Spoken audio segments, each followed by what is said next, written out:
Welcome to Fantasy Audiobook, The Dragon-Slaying Samurai in the Pirate World. Chapter 1, Sea Circle Calendar, 1520. The first half of the Grand Line. Rumor has it that hundreds of ships mysteriously disappear in the Devil's Triangle every year. This strange sea area is shrouded in black fog all year round, preventing sunlight from radiating in. A huge and exaggerated island ship lay across there. In the center is a huge western castle. Gugu. On a dark island ship. The forest echoed with the noisy chirping of insects, filled with an eerie and terrifying atmosphere. Call out. Ah! A loud roar breaks through the air. The sky was originally extremely dark. At this moment, it is illuminated by life. Echoes accompanied by bursts of shrill screams. An exaggeratedly large, half-moon-shaped, light green/visible to the naked eye, dazzling. In an instant, the entire huge castle was destroyed. Split into two. Kaka. Rumble. The inclined fracture is extremely smooth. The upper half of the castle fell down. It hit the ground hard, and while rocks splashed, dust rose up all over the sky. Bury a large number of zombie soldiers and zombie generals alive. It's extremely shocking. Countless ugly and horrifying zombies, as well as those people on the island who had their shadows taken away and were hiding, were all terrified. He opened his mouth wide and stared in disbelief at the huge castle that was suddenly split into two halves. Cold sweat broke out. Wow! A pretty, short-haired woman with orange hair was hiding behind the wall, paralyzed on the ground. Her face was pale, her mouth could not be closed at all, and she was speechless. Hugging a timid blue-nosed reindeer, I was so scared that tears and snot flowed out. The castle was actually split open. Isn't this kind of slashing a bit too exaggerated? Even Nico Robin, the beautiful, intellectual and charming lady sitting there huddled next to her, the son of the devil, couldn't help but break into a cold sweat. Is that really Zoro's shadow? Rumble. Smoke and dust billowed, and rocks flew. The whole island was shaking violently. Ryoma, you. There it stood, at the smooth lower half of the castle. An extremely huge figure, as fat and bloated as a penguin, with a ferocious face. His body was dripping with blood, and he was roaring with great rage. The hoarse and sharp voice echoed throughout the island. He has a hair like onion, looks like a demon, has two horns on his forehead, has pointed ears and teeth, has cross-shaped sutures from his head to his neck that resemble wounds, and wears a shirt with a bat-shaped collar and a Gothic-style artistic clothing.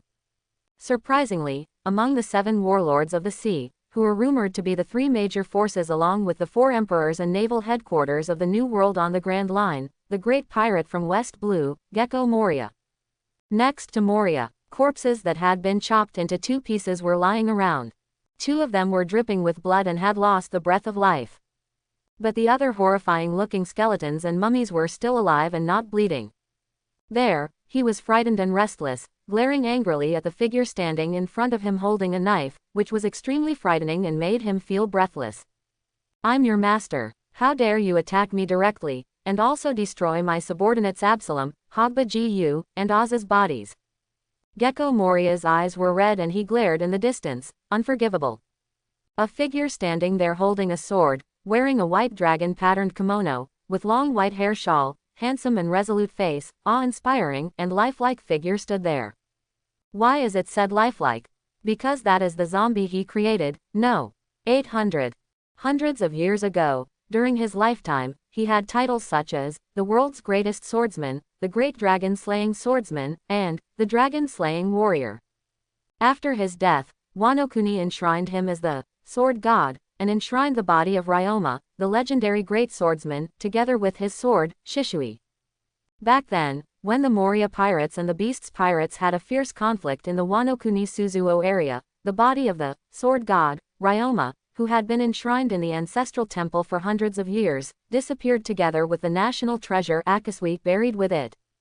It's Gecko Moria's masterpiece. He stole the body of Ryoma, the dragon-slaying samurai, and his sword, the black sword Autumn Water belonging to the 21 skills of the great knife.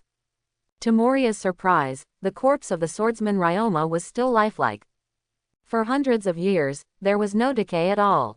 I don't even know if Wano Kuni's method of disposing of his body was very special, but there was no smell of decay at all. If it weren't for the fact that he was no longer breathing, and his body temperature was the same as that of a dead person. I have to wonder if this is a living person sleeping. Over the years, he has not recklessly used his Paramecia Shadow Fruit's ability to randomly find a shadow, inject it into the body of the swordsman Ryoma, and turn it into a zombie. Instead, they carefully sealed the body in ice. I want to find those swordsmen who are not weak in their own strength, and use their shadows to create the strongest zombies. To this day, Gecko Moria couldn't hold back and wanted to quickly awaken the long-awaited zombie number 800, swordsman Ryoma, and zombie number 900 inches Demon Oz, so he even personally hunted the Straw Hats who had just broken into the island.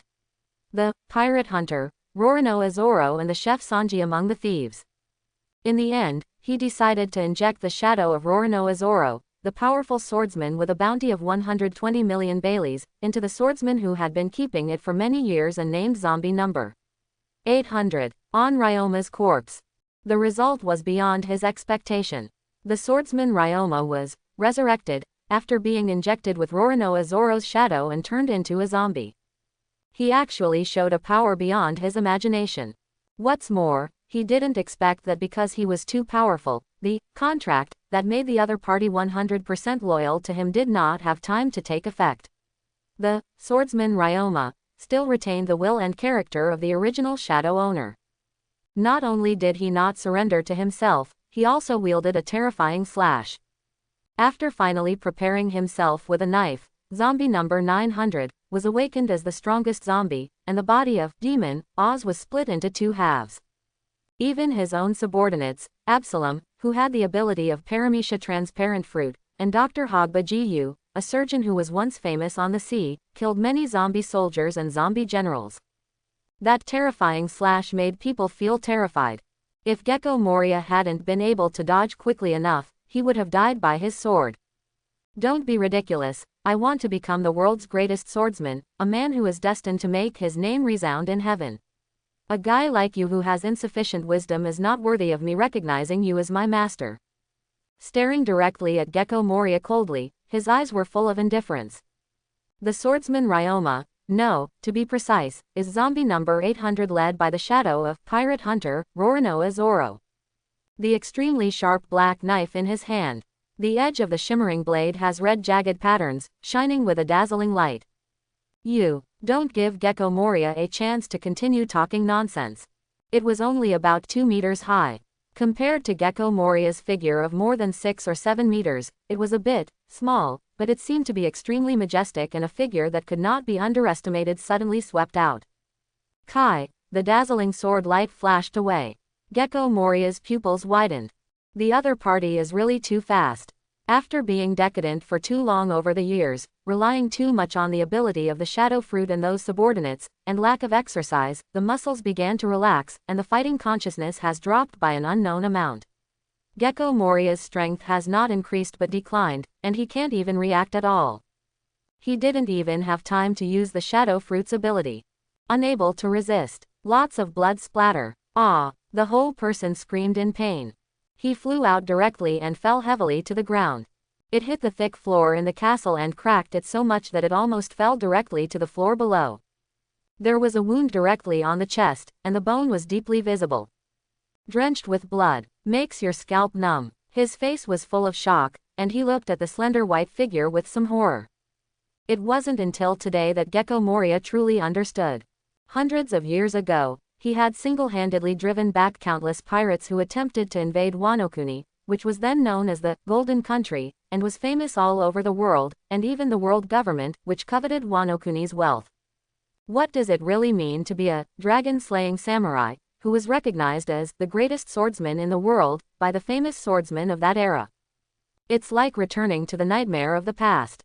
Vaguely, a terrifying figure with horns and an exaggerated body shape, like a beast from the wild, which makes people shudder, resurrects in the memory. It made him break out in a cold sweat. He was deeply shocked by the other party's power, and was both shocked and angry. So strong, so powerful, such perfect power. Gecko Moria's eyes were blazing, and he blurted out with excitement, "Hehehehe, he is indeed the legendary dragon-slaying warrior. He is so strong that people can't believe it. As long as I can get your power, I will do it. Can become the Pirate King." He was extremely excited and firmly believed that he could just delay it. When the contract takes effect, that is when the other party becomes loyal to you. At that time, you will no longer be able to disobey his orders and become a puppet that obeys you 100%.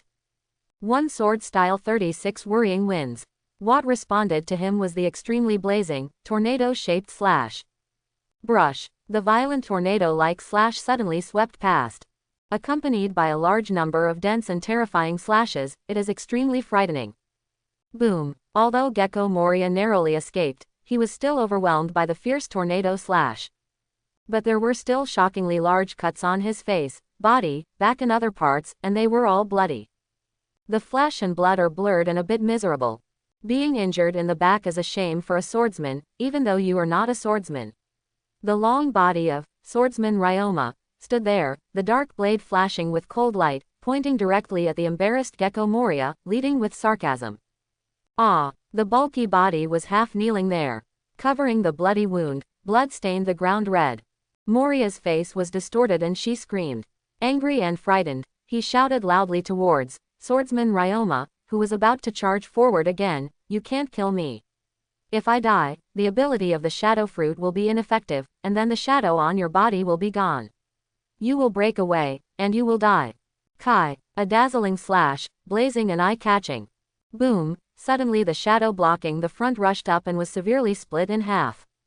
Together with the bare wall in front, the ceiling had long since been torn apart as easily as tofu. The exaggerated huge slash marks made people sweat in cold sweat. Nami and Robin, who were hiding on the other side, couldn't help but feel a little frightened. "Who cares about that kind of thing?" Swordsman Ryoma said calmly without changing his expression. He closed his eyes directly, not knowing when he had sheathed the autumn water. The extremely fierce energy has locked onto Gecko Moria's whole body, making the hair on his body stand up instantly. Ito Ryu Ii. Ryoma, no! In Gecko Moria's frightened and angry scream. Brush. Without warning, the white figure appeared directly behind Gecko Moria, who was already covered in blood like lightning. Senin's black sword, Chu Shui, had been sheathed. The body is as fast as a ghost, and its trajectory cannot be captured by the naked eye. In a daze, I felt that there was a dazzling cold light flashing past. Lion sing. A calm, cold voice came out. The shadows that had gathered in a hurry were cut apart without knowing when. It was like a liquid, pouring to the ground powerlessly. Ah! Puff! Along with Moria's sharp scream, large amounts of blood flew out from his body. The bloody wounds on the chest were shocking. The huge and bloated body, with a face full of disbelief and unwillingness, fell straight down. Swordsman Ryoma looked at Moria struggling there with disdain, and said coldly, "If you think you can make me surrender like this, you are totally wrong."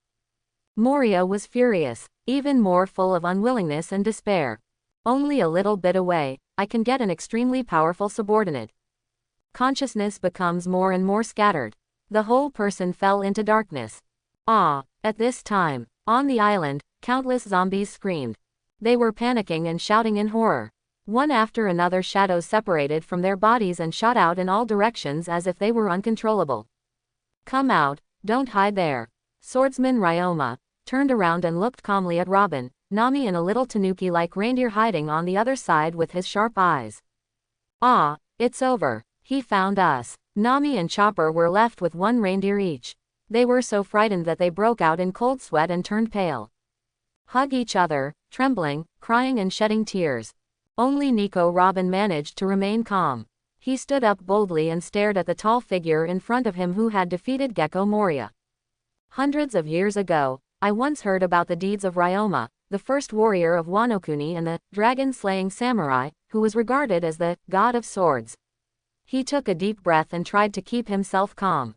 Calmly, Robin spoke softly, "I didn't expect that your body would be stolen by Moria. I'm just someone else's shadow. After all, I'm not him." On the body, the light is blazing. He was holding the scabbard, which had been sheathed. There were faint blue patterns on the scabbard, which was exquisite and gorgeous. Looking at Robin and Weiwei standing up, waiting for their fate to be judged, they were afraid that they would be directly regarded as enemies by the other party and split in half with a knife like this castle. Nami and Chopper were a little timid. In Robin's surprised gaze, Swordsman Ryoma suddenly smiled, "I really can't bear to disappear like this." Brush. Next moment, a black shadow broke away from his body. It flew directly to the lower level of the castle where the upper half was cut off. But the body of swordsman Ryoma still stood there, leaning on the black sword Chu Shui, motionless. Looking at Robin and Nami, he kept a faint smile. Even if you die, you must keep standing and don't want to fall down. Robin looked at the opponent's corpse that had not decayed for hundreds of years with shock. Is this the pride of the strong? It's exactly the same move as Zoro, but there's a huge difference in power between the two. Seeing the shadow leaving, Nami bravely walked over. Green jade-like fingers gently poked the swordsman Ryoma's cheek. Her pretty face was full of surprise. After hundreds of years, the body has not decayed at all, and it still maintains its elasticity. It's incredible. Also, his appearance is somewhat similar to Zoro's, but he is taller and more heroic. Chopper, can you take him out? Nico Robin looked directly at Chopper, who walked over and ate the zone everyone fruit, but before transforming, he was very small. Such a strong man, his body and soul should be in peace. No problem at all. However, Nami and Robin didn't notice. A tall and burly figure, holding a Bible, looks like a bear. At some point, he appeared directly in a corner of the castle, listening to the conversation between two women and a reindeer who had eaten the zone fruit, and was full of surprise. So, Red Phone Bug. A majestic and surprised voice came out. Moria was defeated. Yes, he stole the body of Wanokuni's former dragon-slaying samurai, swordsman Ryoma, injected it with other people's shadows, and turned it into a zombie. As a result, the zombie was out of control. A huge, bear-like man appeared silently in a corner of the broken castle. If there are people who often follow the news, they will be shocked to find that this man is one of the three major forces of the Grand Line.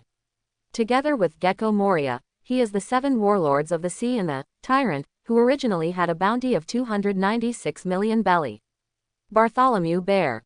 Looking at the Straw Hat crew carrying Ryoma's body, he said calmly, the out-of-control zombie, relying on Ryoma's well-preserved body, exerted quite amazing power, directly severely injuring the guy Moria, and liberated the shadow injected into his body.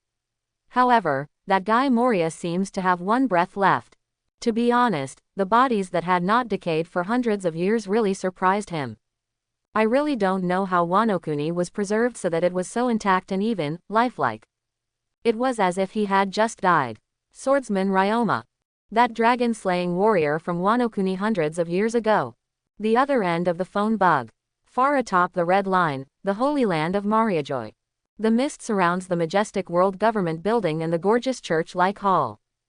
As the most powerful representative of the world's noble celestial dragons, who controls the highest power of the world government, the 5 elders who were talking to the tyrant, Bartholomew Bear, one of the 7 warlords of the sea, couldn't help but change their expressions when they heard this. Get up suddenly. All of a sudden, I remembered the major event in the past that shocked the world and was the biggest black spot since the establishment of world government. One of the 5 elders, who was dressed in a smart suit and tie and had a long white beard, asked the phone bug in a deep voice, if the shadow escapes the body of the swordsman Ryoma. There's no movement. Bartholomew Shang's emotionless eyes seemed to have some fluctuations. It seems that you are very concerned about the former Wanokuni warrior. The 5 elders, who control the highest authority of the world government, would have such a big mood swing because of a dead person. There is indeed something abnormal. Shang, stop asking about things you shouldn't. 5 elders, a bald man with a big mustache and a birthmark on his forehead, scolded him coldly and snorted, "Humph, after all, that guy was once the undisputed greatest swordsman in the world. He was also the greatest swordsman in the history of world government since its establishment.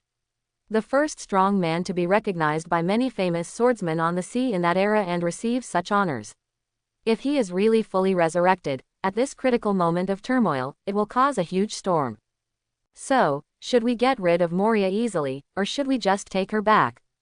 Without saying anything else, Bartholomew Bear continued to ask. Now is the time to employ people.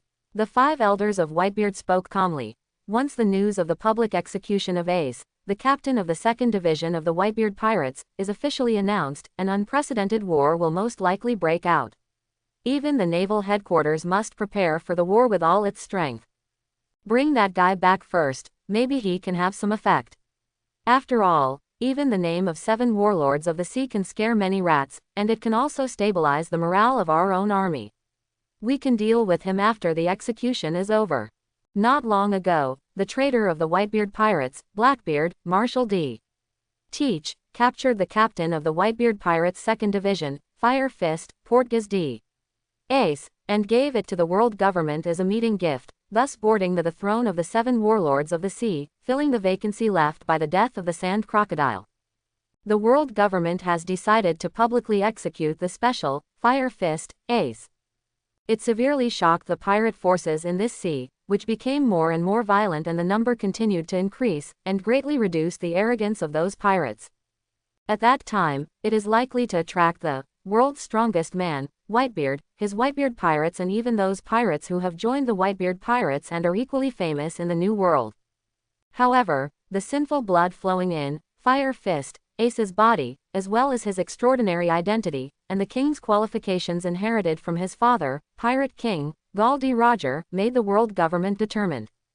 Even if a war breaks out with the New World, 4 emperors, Whitebeard pirates, we won't hesitate. Because the world's strongest man, Whitebeard Edward Newgate, is old. According to the information obtained by Cipher POLCP0, the top secret under the world government, Whitebeard's physical condition is very bad. The injuries accumulated in his youth have all exploded at this time, and he needs to rely on infusions and ventilators to maintain his declining condition. If left alone, Fire Fist Ace, who inherited his One Piece bloodline and has gradually emerged in the New World, showing his qualifications as a king, will inherit everything from Whitebeard sooner or later and become the new 4 emperors in the New World. Even as the son of Roger, the Pirate King, he is likely to rely on the legacy left by Whitebeard and the sinful bloodline he inherited to further ascend to the throne that has been empty since the death of the Pirate King, causing countless pirates to flock to it and fight for their lives. The throne of Flow. When the time comes, maybe the new Pirate King will raise his arms and make countless pirates rush to follow him, and there will be a cloud of followers. And then it becomes a serious problem for the world government. This is something the 5 elders will never allow under any circumstances. Also, be sure to kill everyone on the island.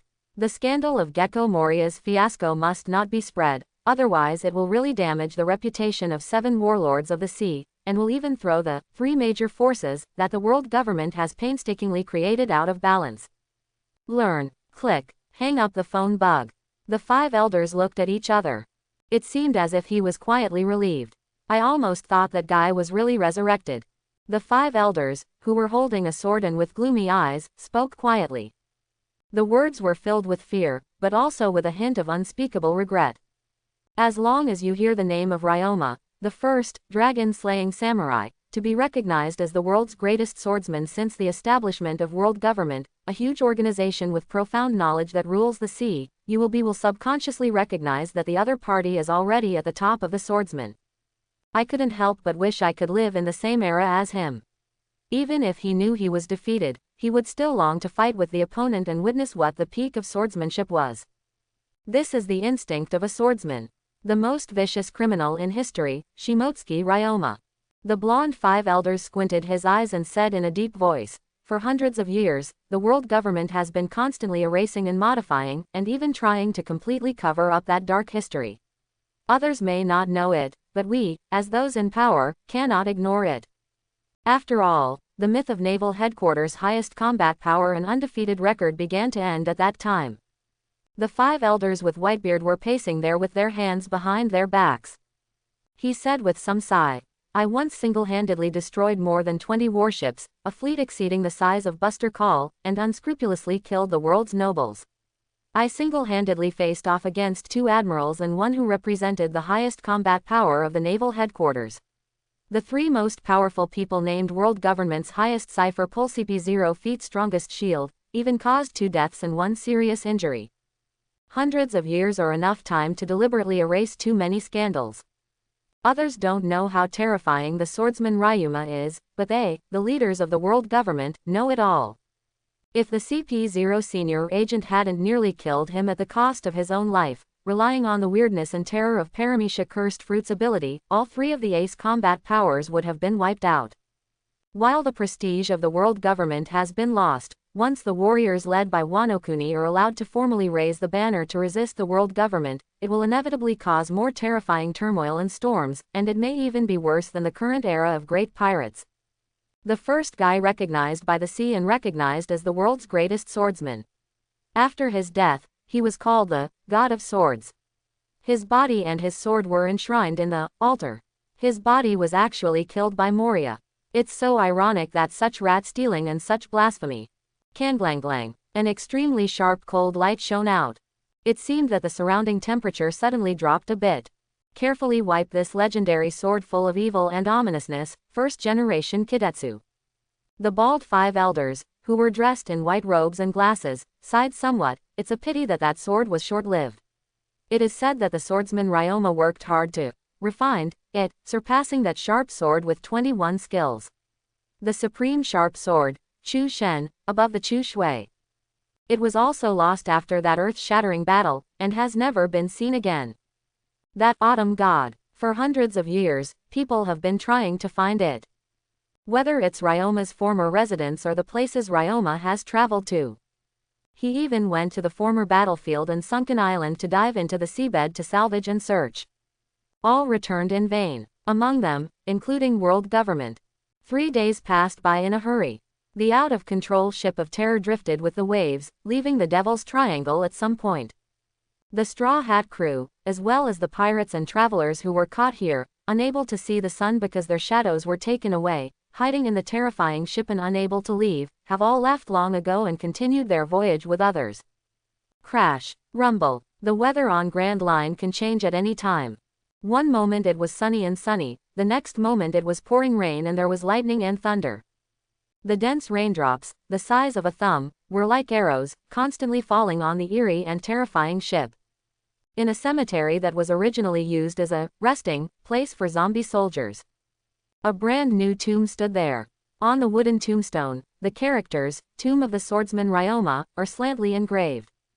And next to it, there is a tachi with a gorgeous scabbard. Night falls. Woohoo. Crash. The storm did not stop. A 3-masted sailing ship moved forward slowly in the wind and waves. The whole ship was shaking violently. Above the deck, Lucci, Khalifa, Jabra.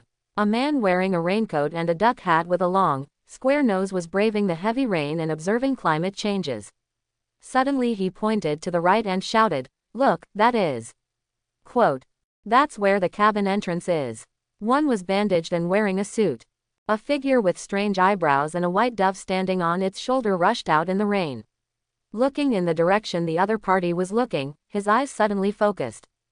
Is it an island? A slender and beautiful blonde woman wearing tinted glasses was clinging to the mast. Even though she was wearing a raincoat, she was almost wet from the heavy rain. Her long blonde hair was wet and stuck to her body. Because the wind and waves were so strong, the ship was shaking badly and was a little unstable. Looking at the huge black figure that was far away, but not knowing when it was very close, I was a little surprised, but, according to our voyage, it will take several days to reach the destination, and the route is not too far away. So big. Yes, this ship is the St. Poplar of CP9. But because of the Ennie's Lobby incident, their boss, Spandam, the chief executive of CP9, in order to shirk responsibility, put all the blame on CP9 who suffered a tragic defeat to the Straw Hat crew. As a result, they were directly ordered to be wiped out by the world government and had to flee. No, this island, it's moving. Rob Lucci, who is still injured due to the battle at Ennie's Lobby, has already been soaked by the heavy rain and looks extremely ugly.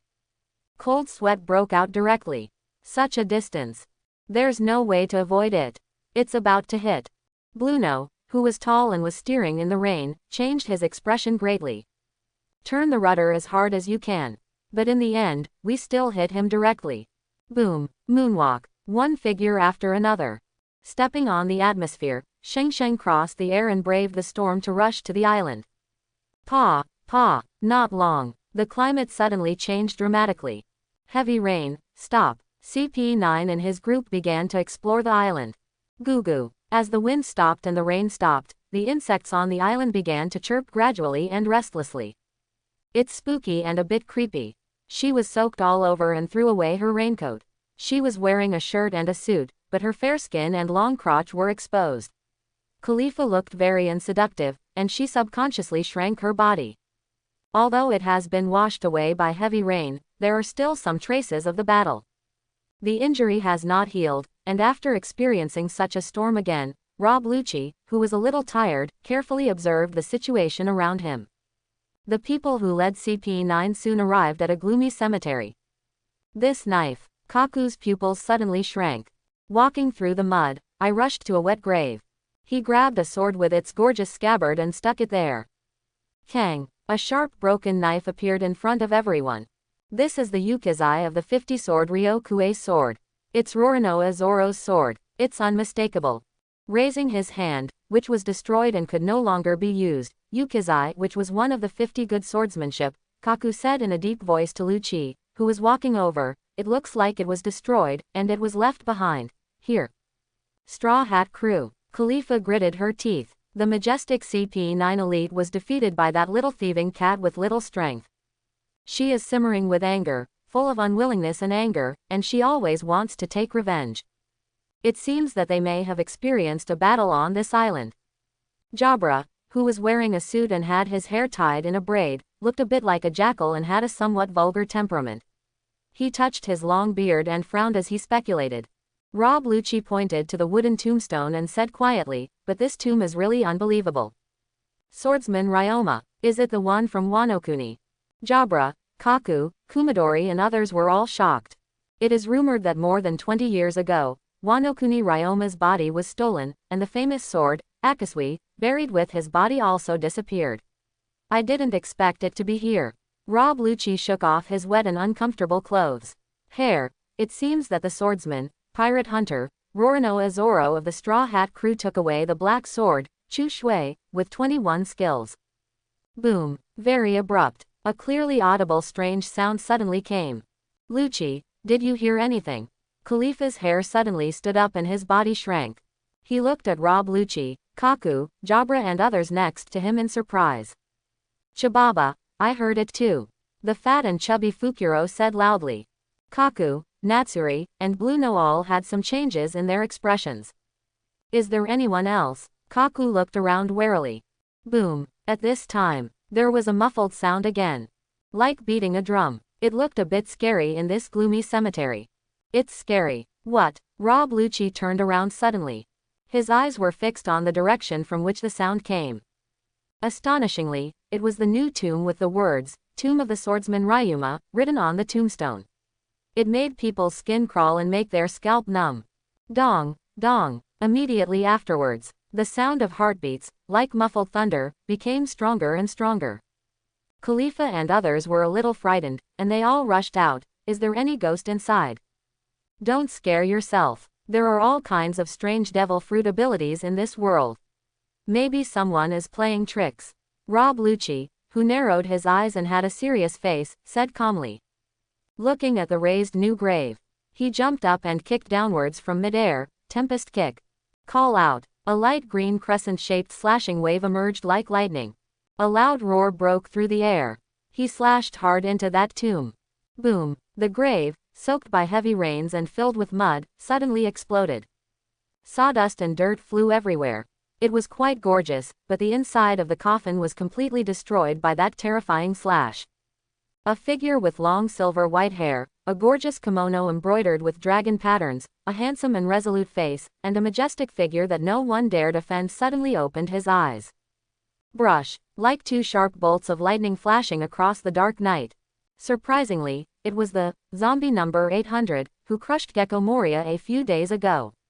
The corpse remained incorruptible for hundreds of years. Ryoma, the dragon-slaying samurai, swordsman from Wano Kuni. An existence that had been sleeping for countless years woke up at this moment. What? Rob Lucci's pupils widened in midair and his hair stood on end. In an instant, buzz, crackling, an unparalleled wave, extremely fascinating, like dark red lightning intertwining, suddenly radiating. That indescribable momentum, so domineering. It's terrifying and shuddering, and I can't even think of fighting against it. Boom boom. Destroy the ancients. The oncoming, extremely sharp light green slash even caused the entire land to crack and collapse. Rob Lucci changed color in shock, and his whole body couldn't help but tremble. Bang! He didn't have time to dodge, and was instantly blown away by the indiscriminate bombardment of dark red lightning. And Kaku, Khalifa and others are no exception. If he was hit hard, a series of bullets would be shot out, causing him to vomit blood. Bang bang! Everyone in CP9 fell heavily into the wet mud in great embarrassment. Khalifa, Bluno and others who were not strong enough had already lost consciousness and fainted. Rob Lucci, the strongest member of CP9, was left barely conscious, looking in horror at the cemetery that was destroyed in an instant, filled with dark red lightning, and in disarray. Dong, dong, a heartbeat as powerful as a drum seemed to beat on his heart. His heart seemed to be beating, and he felt like his blood was gushing and about to burst. A slender and attractive white figure. Surrounded by dark red lightning, he walked out slowly. That unparalleled momentum, like a born tyrant, is so breathtaking. It was as if Wanjin Juyu was weighing heavily on his heart, making him unable to think of anything to contend with, as if he was about to die just by facing him. Even a tough-minded man like Rob Lucci almost lost the courage to resist. As this, the rumored conqueror's hockey that only 1 in a million people can have. Rob Lucci, who couldn't help but bleed, lost his voice in shock as he felt the terrifying kamui of the opponent's spirit that almost made people lose consciousness. The body was bandaged and had just been exposed to the rain. Then he received such a blow. The wound that had not yet healed had already split open and blood could not stop oozing out. But he was completely unaware and looked at the other party in shock. Ahem, who are you? Regardless of the injuries on his body, his nails became extremely sharp, thick animal hair grew, and his face became ferocious. Rob Lucci directly used his devil fruit ability and entered a semi-animal state. The body size has more than doubled, 2 extremely long canine teeth like sharp blades have grown, and the whole body is covered with leopard-like Madara patterns. The whole person looked like an extremely ferocious humanoid beast. The aura instantly became several times stronger. It doesn't appear to be any ordinary zone devil fruit. Obviously, considerable changes have taken place over the course of history. Some things have also undergone unpredictable changes. The original Rob Lucci was supposed to be an esper in the form of zone, cat fruit, and leopard form, but now he has become an esper in the form of zone, the cat fruit, and the ancient leopard form. With the power of entering the human animal form and devil fruit's increased abilities, he can barely block the intimidation that seems to penetrate people's hearts. Full of vigilance, even more trepidation and horror.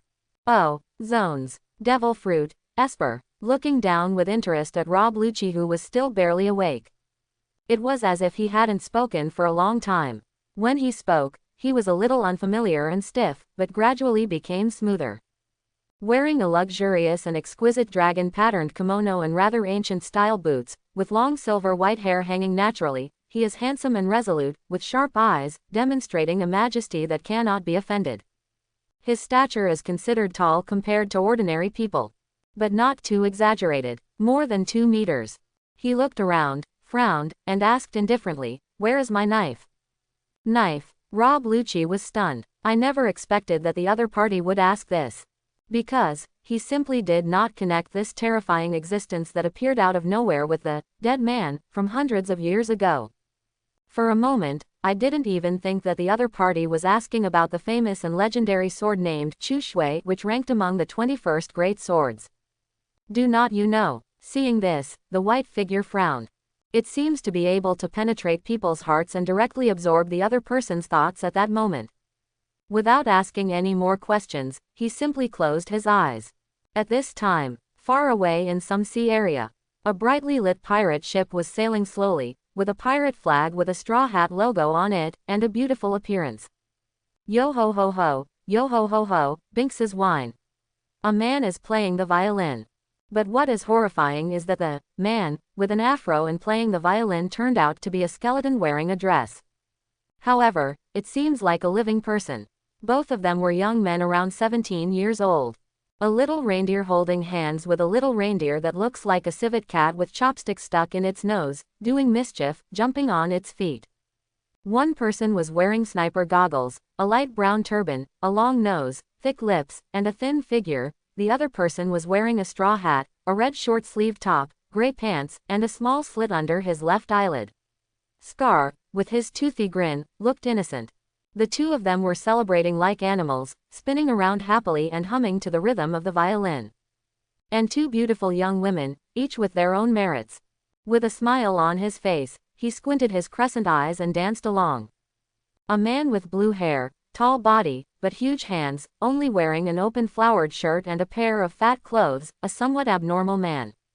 An adult blonde man with hair covering his left eye, only showing his right eye and right eyebrow, wearing a suit, brought up a delicate fruit plate and juice. A man with bandages all over his body and a green algae haircut was sitting on the grass next to him, carrying a bottle of wine. Listen to this catchy pirate song, and laugh and hum along. Very strange combination. It was the Straw Hat Pirates who had just left the Ship of Terror and set off towards their next destination according to the guidance of the record pointer. I saw the Straw Hat crew standing on the lawn of Thousand Sunny, playing and singing a very popular song on the sea, Binks's Wine. The atmosphere was very harmonious and joyful. Suddenly, three famous knives placed next to it. Kaka. One of them has a delicate and gorgeous scabbard, a sword engraved with faint blue veins. Suddenly, it started shaking violently. What? His expression changed. The young man with a green algae head, who was covered in blood-stained bandages, was seriously injured, and his eyes widened. He quickly threw away the bottle and ran over. He grabbed the black knife that suddenly shook violently. Almost escaped. Zoro, what's wrong? Wearing a straw hat and a small scratch under his left eyelid, he looked very cheerful. The boy, who was smiling and singing, wearing a red shirt, trousers and slippers, stopped and asked in confusion. The beautiful Nico Robin, the charming Nami and others couldn't help but come over. Look, Zoro frowned, pressed hard on the trembling black sword, and said in a deep voice, Chu Shui has been trembling suddenly since just now. He just got this knife from the terror ship. The famous sword Akasui belonging to the legendary swordsman Ryoma, the legendary dragon-slaying samurai. Black knife, straight blade, ranks among the 21st skills of the great sharp knife. What really shocked Roronoa Zoro was that he vaguely felt that the knife was resisting him. Moreover, it is joyful, exciting. Is it his imagination? Clank. Black knife, autumn water. There it trembles and trembles. It seemed as if it would really fly away in the next moment. Roronoa Zoro kept resisting, but he was caught firmly in his hands, who was already on guard. Although I don't know what happened. But there is no doubt that this is no ordinary sharp knife. How could you finally get such a famous sword and watch it escape on its own? Indeed, it's wired. Straw Hats Luffy, Brook, Frankie, Chopper and Nami were all surprised. Could it be that the knife is still alive? The young man with blonde hair and a curled right eyebrow revealed something incredible. Indeed, it's as if he was suddenly stimulated and sensed a call.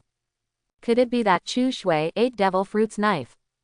Robin rested his right elbow on the palm of his left hand in front of his body, supported his chin, and observed this unusual and famous sword.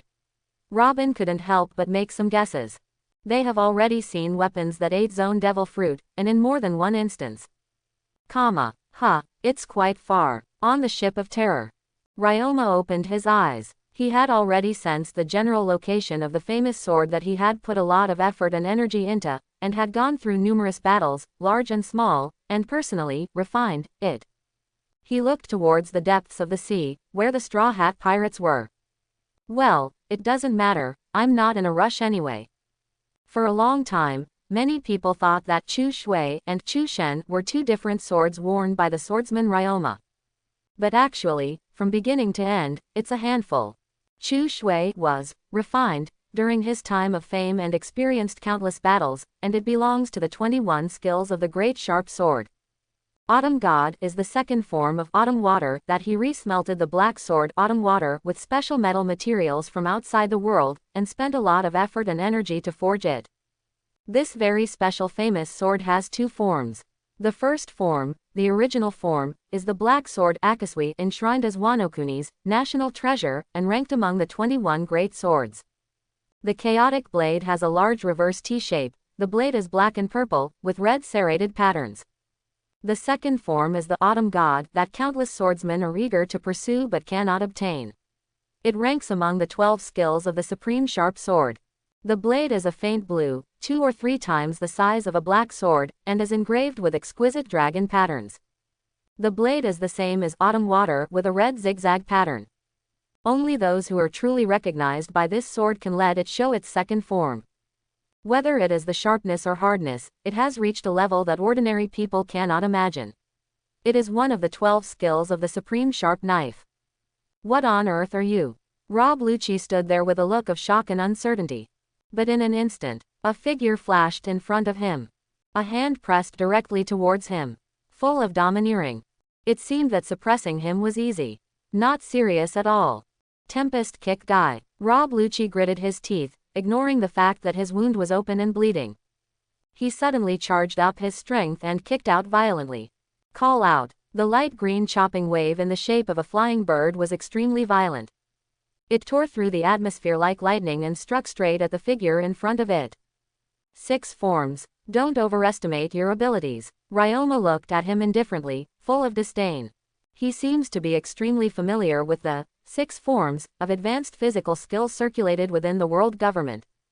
Buzz. His eyes suddenly shuddered. An indescribable and substantial wave of domineering force radiated forward in an instant. Crackling. One after another, criss-crossing dark red electric lights emerged, suddenly shining. There they were, violently intertwined and wreaking havoc. Boom boom. The earth collapsed and mud spewed. The strong earthquake dispersed the huge bird-like slash. It even knocked Lucci's whole body away. Boom. Wow. Lucci fell heavily there. He didn't even know how many of his bones were broken by the terrifying impact. Vomiting blood, full of shock. Ahem. The corners of his mouth were bleeding, and the original injuries had recurred, or even added to the injuries. His face was extremely pale, and his chest was dripping with blood. Sheng Sheng exited the state of animal transformation. Already lost the power to resist. Who are you? He was full of shock and looked at the other person in disbelief. What is that terrifying power of devil fruit? Repulsion or shock wave? The white figure did not respond and walked over slowly. One hand was too early and he lost the power to resist. Lucci could only grit his teeth and feel extremely aggrieved. One hand pressed directly on his head. Brush. Lucci felt in a trance. It seems that none of his secrets can be kept secret. No reservations, just exposed in front of the other party. A long time. Withdrew his right hand. He threw Lucci aside, who was extremely weak, and gritted his teeth to hold on to prevent himself from fainting. I see. Has hundreds of years passed. The white figure with closed eyes opened his captivating eyes, and the once vague memory gradually became clear. God of Swords. Humph, those smart aleck idiots from Wano-kuni. From Lucci's memory, he learned that he was on a moving island, and that there was a broken good quick sword 50 gong, Shuiji, inserted next to the tomb, plus the fleeing CP9 group, which made him basically determine the era you are in. He is Wano-kuni's dragon-slaying samurai, swordsman Ryoma. But he is not the original swordsman Ryoma, but a soul from the 21st century. Became the young Shimotsuki Ryoma, the former Wano-kuni Shimotsuki family heir to the Suzugo region's daimyo. Innately awakened observation haki, able to listen to the voices of others. Visited a famous master in Wano-kuni and practiced kendo day and night. At the age of 18, Wano-kuni had no one qualified to be his teacher. It cannot be said that Wano-kuni was no longer invincible at that time, but it means that in the field of swordsmanship, those powerful warriors who were famous in Wano-kuni could no longer give him much guidance. In order to hone his swordsmanship, he left Wano-kuni and traveled around the sea, despite Wano-kuni's ban on seclusion. As a result, he was deprived of his daimyo inheritance rights from the Shimotsuki clan. When I was 20 years old, I accidentally obtained Paramecia op fruit, which the world government purchased at a high price and desperately searched for but could not obtain. Knowing the true role of op fruit, the ultimate ability that can make people immortal, the immortality surgery. In order to gain eternal life, Ryoma returned directly to the Suzugo region in Wano-kuni, selected a retainer who was the most talented at the time in the medical field, was absolutely loyal to him, and was less than 16 years old, trained him, and gave him the Paramecia op fruit. At the age of 26, swordsmanship has reached its peak. Conqueror's haki, armament haki, observation haki, conqueror's haki has all been cultivated to an astonishing level. In particular, conqueror's haki, who has been trained in 2 lifetimes, can cause substantial and terrifying attacks, directly crushing the target like the power of his mind, and can be deployed almost at will. As observation haki continues to grow stronger, he can not only listen to the voices of others, but also directly read the memories of others, even to the extent of foreseeing a hint of the future. In the same year, he officially underwent ageless surgery and gained eternal life. At the same time, his own body, vitality, resilience, etc., have been sublimated beyond imagination. As for single-handedly preventing countless pirates and world nobles from invading Wano Kuni, which was known as the Golden Country, at the time, that was just him using those powerful opponents to hone himself. I never thought about being a savior. It seems that his behavior was overinterpreted by some guys and he became a hero, revered by Wano Kuni. But then again, if it weren't for being cursed by the power of the cursed fruit, it was impossible for him to wake up from his deep sleep until today. Moreover, it seems that it was thanks to the ability of Moria's shadow fruit. I believe those guys didn't expect it. He, Ryoma, had quietly become the beneficiary of the immortality surgery and had gained eternal life. Otherwise, his body would be destroyed at all costs, and it would be impossible for Wano Kuni to enshrine it. World government, Thinking of world government, Ryoma couldn't help but feel cold in his eyes. He will slowly settle this account with those guys next. If he hadn't been sleeping for hundreds of years, he would have eternal life. Confidence and strength will certainly not stop there. Maybe, he would have truly become a god. All the things in the past are like clouds and smoke, and my thoughts are flying. Looking at Rob Lucci, Ryoma's eyes narrowed as he was about to speak. It seemed like he had foreseen something. After speaking for a moment, he raised his eyebrows. The sentence I was planning to say, "Your name is Rob Lucci, right? If you can move, wake them up," was stopped. He shook his head and did not continue to speak. You, Rob Lucci, who couldn't help but bleed from his mouth and looked pale, looked at the other party in surprise, wanting to say something. Because of the severe injuries, his consciousness began to blur. I fainted directly. Until early morning. There are white clouds in the sky. The sky is clear, bright and bright. The bright sunshine shines on the muddy ground. It's completely gone from the embarrassment of last night's heavy rain. The CP9 group, who were more or less injured to varying degrees and were knocked unconscious by Conqueror's Haki, woke up one after another. To be precise, I woke up due to the attraction of some kind of barbecue. Crackling. 3 skinned and treated rabbits. There are cuts all over and they are grilled on a wooden frame. The fire burned fiercely below. The golden oil couldn't stop dripping. Make a sizzling sound. The aroma is tangy. It makes people salivate. Here it is. Who are you? I found that I was waiting for someone, but they were not outside. Instead, in a ruins filled with rocks, Kaku, Jabra, Khalifa and others changed their colors. Especially when I recalled the horrific scene before losing consciousness last night, it was all a bit scary and inexplicable. He stared warily at the handsome figure with long silver white hair in front of him who looked young, full of fear. Instead of caring about this, you should see if that kid is dead. Without raising his head, Ryoma flipped the roasted rabbit, and pointed at Rob Lucci, who was lying there half dead and not yet awake, and said calmly, "If I didn't see that you were still somewhat useful, I wouldn't be interested in doing it. Let's stop the bleeding and take care of his injuries." Not counting past lives. Because of the power of the cursed fruit, he has been sleeping for hundreds of years. He does not really experience hundreds of years. Strictly speaking, he is only 26 years old. Naturally, it is impossible to speak in such an old-fashioned way. If you don't count Rob Lucci's qualifications, considering that he can use it for his own purposes, he won't care about the other party's life or death at all. The celestial dragons actually caused me to lose hundreds of years in vain. Even if hundreds of years pass by, those guys from back then may not even have the scum left. This account cannot be settled like this. Lucci. The expressions of Khalifa, Fukuro and others changed drastically. I quickly went over to check on Rob Lucci. I couldn't help but feel a little relieved when I found that although the other party's injuries were serious and his face looked a little pale, his breathing was relatively steady. Yo-yo, the so-called survival of a catastrophe is bound to be a blessing. Kumadori acted like an entertainer there, speaking in a strange accent.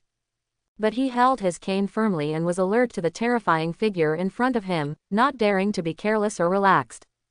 Cough, cough, cough. Rob Lucci couldn't help coughing. His face was as pale as paper, and he woke up. Gritting his teeth, he looked at Ryoma with fear. Extremely weak, he spoke in a deep voice. Who are you, Your Excellency? Why don't you kill us? You are worthy of the demon fruit power of the carnivorous zone. You can wake up so quickly from such an injury. It's not in vain that Iru saved your life. The corners of his mouth raised slightly, and he turned to look at Rob Lucci, who was protected by Kaku, Jabra and other CP9 members. Ryoma smiled lightly and said without concealing his appreciation, I already know about your CP9 affairs. Your qualifications are really buried when you meet such a useless boss. Hearing this, Rob Lucci, Kaku, Khalifa and others couldn't help but change their expressions slightly. I have always been very democratic, I persuade others with virtue, and I don't like to threaten with force. Regardless of the greasiness and the still extremely high temperature, I tore off a piece of rabbit leg that was roasted to a golden brown color and exuded an alluring aroma, and took a casual bite. The long-lost taste gave Ryoma some aftertaste. He put salt directly from baking with seawater on top. It's not dry and doesn't have any flavor. As a beneficiary of Paramecia Op Fruit's ultimate ability, ageless surgery, his body functions are completely different from ordinary people. He has long been immune to all poisons and does not care whether there may be anything in unfiltered sea salt. Bad ingredients. The fragrance that kept coming over made Fukuro, Jabra, and Kumadori, who had little self-control, swallow their saliva. But Ryoma obviously had no intention of asking the other party if he wanted to enjoy it together. He said casually, not only were you pushed out by your incompetent bosses to serve as scapegoats, you were even directly ordered to be obliterated by the top leaders of the world government because you possess many important government secrets. How? He bit the bone piece and asked vaguely, are you going to risk your future and follow me, or should I just bury you, CP9, the most talented person in 800 years, here? Understatement and very direct. The secret of the Cipher Pole series directly under the world government, which has made countless people in the sea change their minds, is not taken seriously by all members of Cipher POLCP9. Quote. The expressions of Rob Lucci and his team changed drastically, and the hairs on their hair stood up at the same time. The corners of his mouth couldn't help but twitch. Is this very democratic? Conquer people with virtue. Brush, asshole, don't even think about hurting Lucci. Except for Rob Lucci, who couldn't move. Kumadori, Fukuro, Jabra and others did not hesitate to stand in front of Rob Lucci, showing strong hostility. Because yesterday's experience was vaguely vivid, it was so overwhelming that one couldn't help but feel hopeless. Let them not dare to attack the person in front of them rashly. Cold sweat broke out directly from his forehead as if uncontrollably. Although the other party didn't move at all, and seemed to have no defense at all, but just sat there casually, it seemed to come from the bones, full of oppression and an aura that could not be ignored. It directly made them feel more stressed and felt a little suffocated. Ahem, so that's it. Do you want to conquer us? Rob Lucci's face looked uncertain. His eyes were fixed on Ryoma in front of him. The stronger you are, the more terrifying you can feel the other party. The despairing power prevented him from even thinking about resisting. Oh, at this time, Longma suddenly felt something. Suddenly he looked at the vast sea, with no trace clearly visible. He couldn't help but chuckle. Marine. Tisk tisk, there are quite a few people there, and there seems to be a vice admiral from naval headquarters.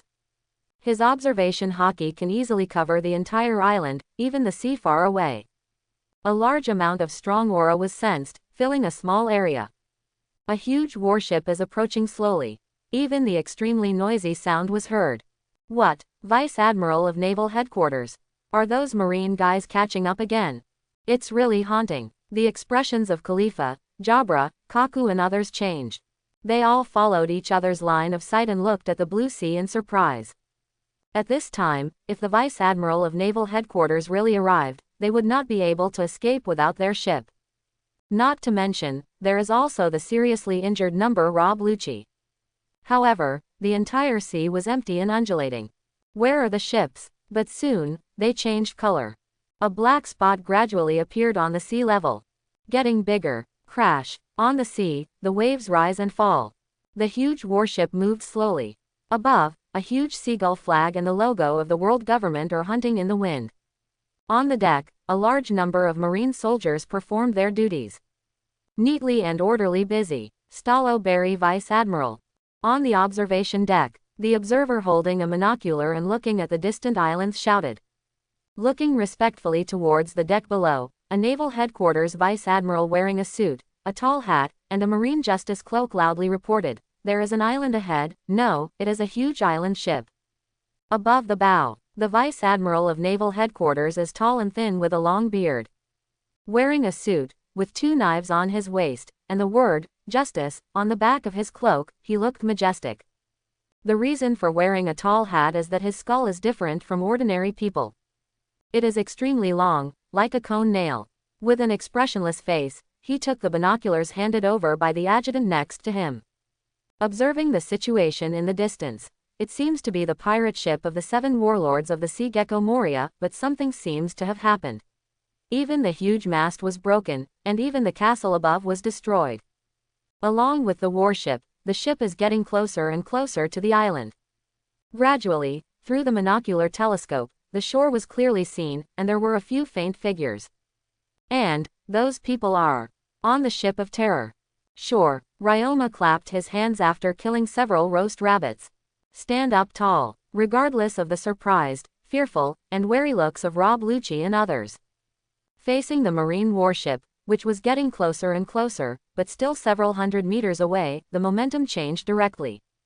No sword style. The right palm is in the shape of a knife. The momentum couldn't help but rise, and it suddenly became fierce. Like an extremely sharp, indestructible blade. Make people change their color. Slash wave. A knife slashed through the air. Buzz. The dazzling light made people close their eyes subconsciously. The light cast by the sun was overwhelmed by the extremely blazing light blue light. Lucci, Kaku, Khalifa and others suddenly shrank and looked in disbelief. Wah! A blazing, extremely sharp, crescent-shaped light blue huge slash. More than 100 meters long. Rumble. The atmosphere was torn apart in an instant, and the sea was cut open. It hit the pirate ship in the distance. It was thick and terrifying, as if it could cut off the energy of all things, making people unable to breathe, and making the heaven and earth eclipse. Ah, that light, is it a slash? Oh my God, the sea is split open. Isn't that too exaggerated? It's over, there's no way to escape. No, on the warship, countless Marines were attracted by the dazzling slashes, but their expressions suddenly changed. His mouth opened wide, cold sweat falling down. His face turned pale. Standing in the center of the bow, Stalo Berry, the veteran vice admiral of naval headquarters, suddenly changed his color at this moment. The hair on my head stood up and I couldn't care about anything else. The 2 swords were unsheathed in an instant. Boom boom. A huge oncoming slash. It's as devastating as a mortal. This exaggerated power. Naval headquarters Vice Admiral Stalo Berry, who bore the brunt of the pressure, had his arms numb, his mouth torn apart, and the 2 knives blocking in front of him were released. Bang! Blood splashed. The whole person flew out like a cannonball. His face looked horrified and in disbelief. Rumble. Oh no. Ah! Accompanied by bursts of panic, despair, and unwilling screams. Huge warship. In an instant, it was split into 2. Even the disintegrated warship was crushed by that terrifying sword. It collapsed under the pressure for the first time. Turned into countless sawdust. Crash. There are exaggerated faults in the sea. It stretches for thousands of meters. The distinction between Jing and Wei is clear. Indescribably shocking. The sea was cut open. How can this be? At such a long distance, Marines warship suddenly. Lucci, Jabra, Kumadori and other CP9 members all changed their colors in shock. His mouth opened wide, unable to speak. I looked at the gradually recovering sea, the floating wreckage of warships, and the sparsely struggling Marines. He looked to his side again, and saw the astonishing silver-white figure, inexplicably horrified. Can't believe my eyes. Without a knife, he could easily make such an exaggerated and huge slash. It's so frighteningly powerful. Gulu. Khalifa's forehead was sweating. I couldn't help but swallow hard. What kind of monster did he and others encounter?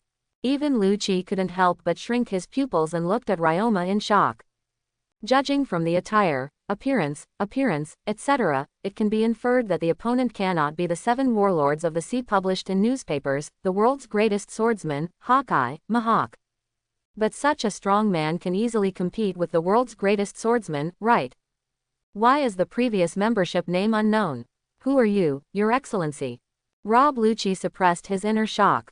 Taking a deep breath, looking at Ryoma, he asked in a deep voice.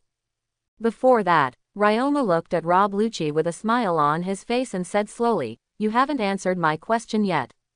Now, you can make a choice." His words directly changed the expressions of CP9 and his group. I was dripping with cold sweat, and I couldn't help but tense up my nerves, as if I were facing a formidable enemy. But I have seen the other party's monster-like power with my own eyes. At this time, they had no courage to resist. Lucci. They all looked at Rob Lucci, who had a gloomy expression. Undoubtedly, having grown up together and receiving brutal training from the special departments of the world government, they both trust each other without reservation and are willing to obey their decisions. It seems like I have no choice. Rob Lucci had an expressionless face and tried his best to keep calm. After a long time, he slowly knelt down. He lowered his head and said, "Sir, I am happy to serve you." Lucci. Seeing Rob Lucci willing to follow each other. Naturally, CP9 and his subordinates had no other opinions and could not help but kneel down.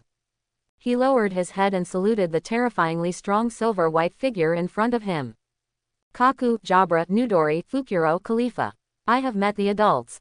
His deep gaze seemed to be able to see through people's hearts. He ignored Khalifa and other CP9 members who were not on his radar and whose strength and potential were not of any interest to him. Staring at Rob Lucci, who was half kneeling in front of him. "HMPH, I knew you would choose this way." Ryoma snorted coldly, noncommittal. Put a lot of pressure on Rob Lucci.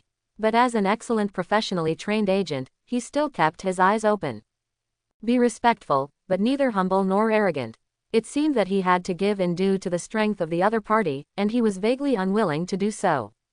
No other abnormalities were revealed. As an excellent agent of CP9, the most basic abilities are to disguise oneself, assess the situation, and make mistakes. If Ryoma thought that he could really conquer these guys in this way, he would be extremely stupid.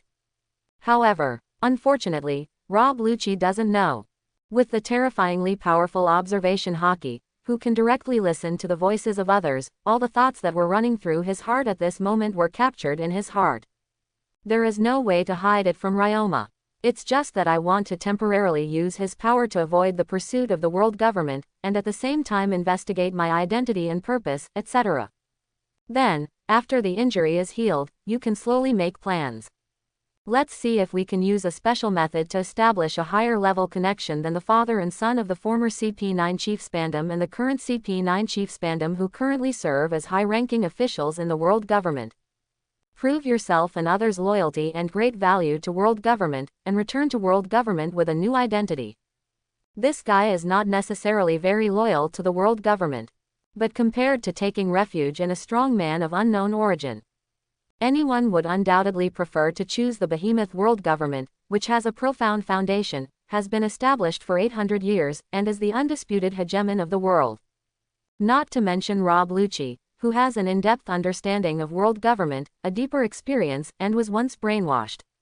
Everyone get up. The eyes are full of meaning and playfulness. Ryoma was not in a hurry to expose the opponent's little plan. Want to return to world government? Hum. Rob Lucci's personal potential and talents in all aspects do make him somewhat valued. Otherwise, it wouldn't be a waste of words. But, it's only a few points. If he really can't be conquered, even if he shows some talent, Ryoma will destroy him without hesitation. Even if you don't worry about the threat the other party can pose to you at all. It is also impossible to keep this guy to continue to serve the world government and harm himself. He didn't expect that the guy who was directly subdued by his own power would immediately become loyal to him wholeheartedly. But next is the real test. If CP9 and the others fail the test, he will not show any mercy. "Sir, can you tell us your name now?" Rob Lucci stood up somewhat staggeringly, looking pale and weak, and asked curiously, "With all due respect, we who once served as agents of the secret cipher Pulcp9 under the world government, how can we treat the famous and powerful people in the sea? Even if you don't know about it, you should have heard about it. Whether it is the four emperors of the New World and their pirates, the Grand Line, or even the famous and powerful men in the world, as high-level agents, they have paid attention to them. At least they all have names. Pay attention to the movements on the sea all the time. But the mysterious strong man in front of him must be a great swordsman with terrifying strength, but Rob Lucci confirmed that he had never heard of it. Moreover, looking at the other person's age, he seems to be younger than himself. There are famous swordsmen in the sea, and none of them can accurately identify all aspects of information and characteristics. Who is the other party? Haven't you already seen my tombstone? Although it is entirely someone's own initiative. Glancing at the CP9 crowd, Ryoma had no intention of deliberately buying into any pretense, and spoke bluntly, "No need to doubt, I am the dragon-slaying warrior you have heard of, the swordsman Ryoma." What? Dragon-slaying warrior? Swordsman Ryoma? No way. Kaku, Jabra and others were stunned. Sir, please tell us your lies in a decent way. We are not 3-year-olds. Rob Lucci's eyes flashed, he frowned and refused to believe it, and said, "The swordsman Ryoma, the legendary Wanokuni warrior, the world's greatest swordsman in the past, has been dead for hundreds of years. Devil fruit itself is something beyond human intelligence. Why do you conclude that I have really been dead for hundreds of years?" The corners of Yingwei's face curled up. Ryoma looked at Rob Lucci and said with a slight smile. This. Pupils widened. Rob Lucci was shocked. Could he really be the world-famous dragon-slaying warrior? Devil fruit is indeed a power beyond human wisdom, full of mystery and incredible power. Even if there are some terrible manifestations, such as greatly extending human lifespan, or even making people immortal.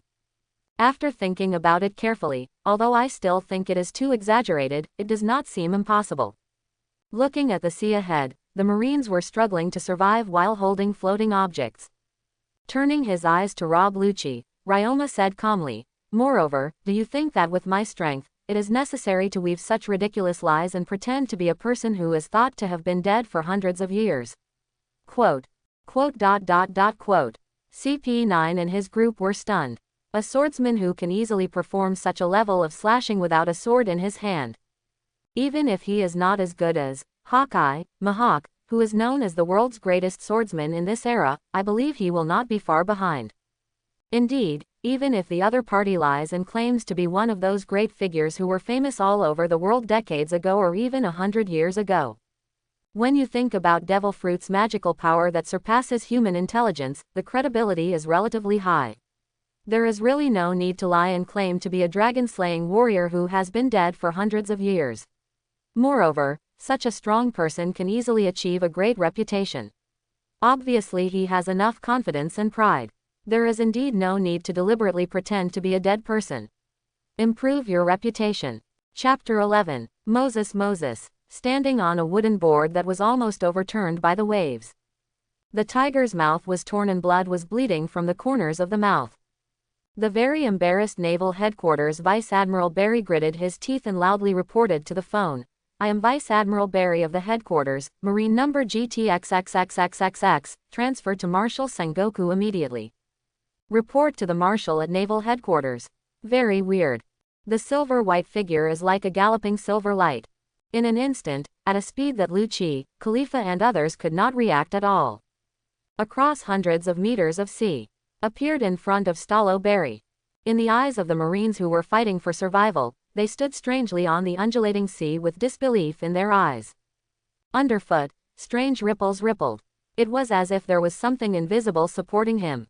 "That won't work." He made a palm knife shape with his right hand and chuckled as he looked at Stallo Berry, whose hair stood on end and his face changed drastically. He was about to rush out on the moonwalk immediately. Not polite at all. He raised the knife and struck it directly with his hand. It seems to be a light and casual chop. In Stallo Berry's eyes, it was like a heavy mountain pressing down on him, as fast as lightning. Every cold hair stood on end. It was as if the whole person was suffocated, completely locked into himself. Hard to move, impossible to avoid. Iron body steel. Between the electric light and flint. Biting his tongue, Stallo Berry roared. His whole body shook suddenly, as if he had turned into indestructible steel. His fists were clenched and his momentum was concentrated. Shave. At the same time, he stepped hard and retreated violently. Kai. The blazing slash tore through the atmosphere, causing blood to fly. Ah! Stallo Berry screamed as he retreated violently to the rear. It fell directly into the sea. Stallo Berry Vice Admiral. How so? A large number of Marines who were struggling in the sea or holding floating objects were shocked and screamed.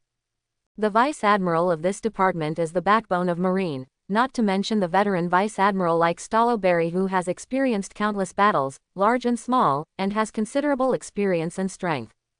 He couldn't even dodge whatever the opponent did with his palm knife. Simply incredible. It's unbelievable and unbelievable. Stallo Berry hit the sea. About to sink into the sea, his consciousness becomes increasingly blurred. With despair and fear on his face, he looked hard at the silver figure. Who are you? He didn't even have a knife in his hand, but he could casually use his palm instead of a knife and seriously injure himself easily. Even though Admiral represents the highest combat power of naval headquarters, he can't kill himself so lightly, right? A person who doesn't want to appear too early. He pressed Stallo Berry's head with one hand. Don't let it sink to the bottom of the sea. Stallo Berry's eyes were wide-eyed, filled with anger and unwillingness, but he was unable to struggle. With his eyes slightly closed, he used his exaggeratedly powerful observation haki to directly read the opponent's memory. The moment I opened my eyes, Ryoma's eyes narrowed. Brush, extremely violent fluctuations suddenly spread. It's as devastating as a mortal. Crack, bang. One after another astonishing dark red lightning intertwined there. Criss-crossing, dragons and snakes dance, covering the entire sea. Ah, thump, thump, rumble, clatter. The sea exploded directly. One by one, Marine personnel were knocked unconscious by the materialized conqueror's haki. Even the flesh and blood were bloody, staining the sea red. All floating objects were directly crushed to pieces. Endless water spray, like a downpour. It looked like he didn't even use physical skills like moonwalk, and just walked back through the sea as if on flat ground. His silver-white figure was incomparably breathtaking. Khalifa, Kaku, Bluno and the others all felt great pressure, and their scalps felt a little numb. Rob Lucci suppressed the shock in his heart, lowered his head subconsciously, and said, I didn't expect that you were the famous dragon-slaying warrior in the past. It's unbelievable. Although I still couldn't believe it in my heart, at this time, I undoubtedly felt the power from the other party. That overwhelming, terrifying power. I'm afraid they can directly compete with the Marine Admiral, the highest combat power of naval headquarters, and the 4 emperors of New World, right? Snort. Ryoma said calmly. It doesn't matter whether you believe it or not. The name is just a code name. If it's really hard to accept, you can just think of me as someone with the same name as the dragon-slaying samurai, Ryoma. Ga. At this time, a news bird flies by. Seeing someone below, he flew over very humanely. Wah. Ryoma flicked his finger without even raising his head. Invisible energy bursts out of the air directly. The bag with newspapers hanging on the news bird fell directly from the sky. Fu Ling Ling. Quack. The news bird was so frightened that it flapped its wings. Several feathers fell in the wind. He flew into the distance in a hurry. Quote. Rob Lucci and his team. You have to pay to buy newspapers from Newsbird, but this is a rule that even most vicious pirates will abide by tacitly. Because, a mere 100 Baileys is nothing at all. Ignoring the thoughts of Rob Lucci and others, Ryoma, who currently didn't even have a Bailey, caught the fallen stack of newspapers and took out one. The eye above replaces Sand Crocodile, who was expelled from the world government and imprisoned in the deep-sea prison Recommendation City, and became Blackbeard, Marshal D. Teach of the new 7 warlords of the sea and all members of the Blackbeard Pirates. Scan over the photo. Blackbeard Pirates, humph. Squinting his eyes, a disdainful sneer appeared at the corner of his mouth. Hacksass Island. Exactly, within range. Blackbeard Marshal D. Teach. I heard that he captured Ace, the captain of the 2nd Division of the Whitebeard Pirates, and gave it to the world government as a gift, and ascended to the position of 7 warlords of the sea. Baba, Lord Ryoma, are you looking for him? Kaku, Khalifa, Fukuro, Jabra and others were all surprised and kept talking to each other. Ryoma had just passed through the memory of Storo Berry, the naval headquarters vice admiral who had rich experience and had experienced numerous battles, big and small. I got information about Marshal D. Teach, the Blackbeard, who was appointed by the world government to replace the removed Sand Crocodile in Mariajoy, Red Earth continent a few days ago. Next, go to Sabayati Archipelago and wait for me. Ryoma didn't respond. He glanced at all members of CP9. Ah, he hugged Khalifa, who screamed out in surprise, and carried her roughly on his shoulders. He walked straight towards the sea. I will give you a task. Kill the celestial dragons on the Sabayati Archipelago, and use their heads to swear your loyalty to me. Want to return to world government? How could it be that easy? Let's cut off their hope. If you can't even pass this test, you are not worthy of becoming his subordinate. What? Assassination? Killing Tianlong people? Hey, are you kidding me? This directly caused Rob Lucci, Kaku, Jabra, Fukuro, Kumadori and others to change their expressions and break out in cold sweat. Looking in disbelief, Ryoma walked directly to the sea while carrying Khalifa who was trying to struggle. His body couldn't stop trembling, full of shock and horror. Is this guy crazy? No one in this sea knows. Once we take action against the world's nobles, will it directly trigger a crusade from the Admiral of Headquarters? Merely harming the Draco will attract the Marine Admiral. Not to mention killing each other. The consequences make my scalp numb just thinking about it. Let me go, what are you going to do? Khalifa screamed, with unspeakable anger and fear. I never expected that the other party would try to use me as a hostage. Force Rob Lucci and the others to assassinate the world's noble celestial dragon. Restless girl. Ryoma was very rude. There is no meaning of pity. He directly knocked out the struggling Khalifa with a knife. Sir, if we kill the celestial dragons. With sweat on his head, Rob Lucci gritted his teeth and loudly wanted to say something. There is no doubt that Khalifa is being held hostage. If they can't do it, then isn't it because the Admiral, the highest combat power in the naval headquarters, is personally chasing and killing him? Looking back, looking at Rob Lucci coldly, Ryoma said calmly, You useless guy, why are you panicking? The sound is very bland. One can't help but subconsciously feel that he is not showing off. It's more like stating the facts. His words were full of arrogance and indescribable confidence. The Marine Admiral, which represents the highest combat power of the naval headquarters, is not taken seriously at all. Gulu, sir, we are not as powerful as you. Kumadori, Kaku and others swallowed their saliva. In particular, Jabra and Fukuro were almost crying. They were indescribably terrified at the thought of assassinating the world's nobles and committing such heinous crimes. As CP9 candidates, they grew up under the brainwashing and training of the world government, and they are more aware of the terrifying background of the world government. If you really anger this behemoth, what will you face? Quote. His eyes narrowed sharply. The pale face is ugly. Rob Lucci looked at Ryoma in disbelief. Could it be that the other party is really the dragon-slaying warrior of the past? Otherwise, how could it be so rampant? Even the Marine Admiral was ignored. When he thought that this might really be a monster that had survived for hundreds of years, he couldn't help feeling a little chilly. He took a deep breath. He looked solemn and said in a deep voice, Not only the Admiral of the Naval Headquarters killed the Celestial Dragons, but also the Cipher POLCP-0, who is under the world government and directly belongs to the Cipher POLCP-0, the highest secret of the Celestial Dragons, will pursue them relentlessly and even use any means to kill them. Maybe we won't even be able to leave the Sabayati archipelago.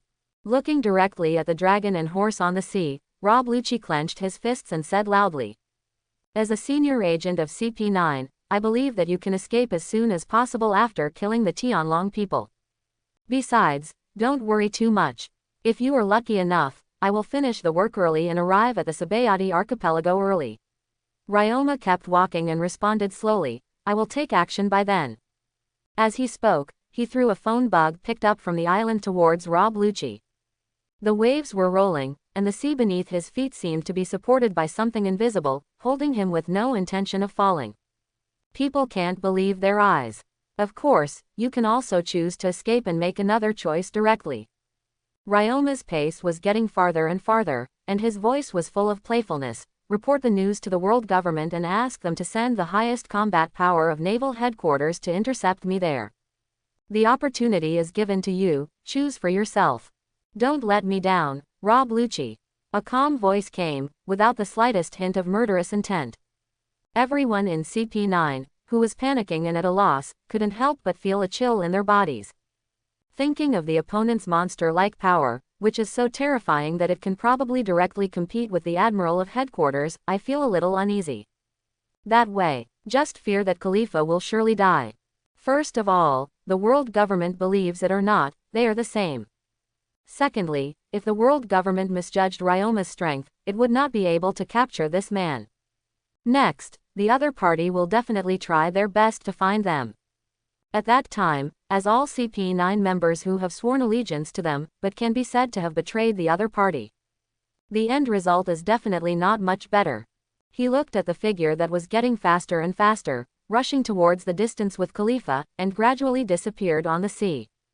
Rob Lucci looked gloomy, gritting his teeth, clenching his fists, his eyes were uncertain. My heart is full of confusion. Such a strong person is really not that easy to fool. Khalifa is the only female member of CP9 who has grown up together and received brutal training together.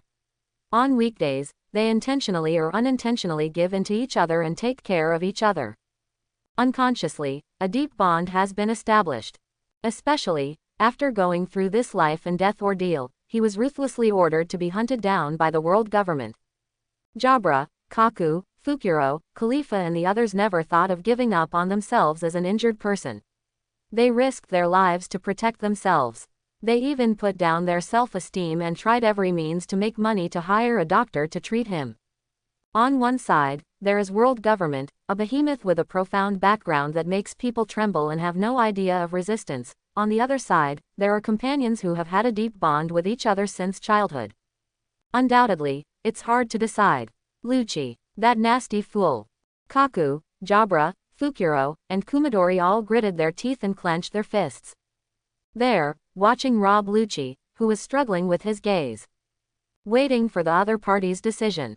Search for materials and build a ship. Lucci took a deep breath. Gritting his teeth, closing his eyes, he blurted out, go to Sabayati Archipelago. He finally made a trade-off between world government and Khalifa.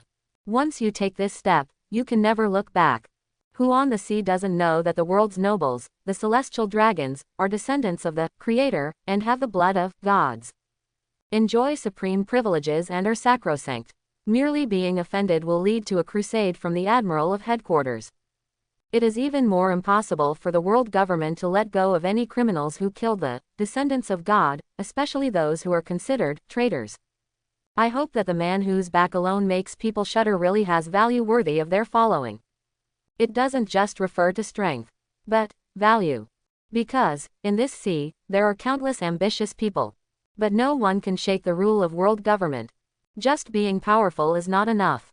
Even if it can defeat Naval Headquarters Admiral, it doesn't mean it can last long. Rox, the overlord of the sea at that time, and even the Flying Admiral, Golden Lion Shaki, one of the three legends in the previous era, along with Pirate King, Roger and Whitebeard, Edward Newgate. Which one is not ambitious, has the ambition to dominate the world, is majestic, and has a lot of followers? Arrogant and arrogant, arrogant and arrogant. It's not the same as ending up in failure. Naval Headquarters, Marineford, the majestic and tall marine fortress building stands there, magnificent and solemn. The word, marine, has a silver hook, which looks vigorous and powerful. In the center is a huge seagull symbol that symbolizes peace and justice. It's like looking at it and you can fully feel the power of justice, and you can't help but get excited.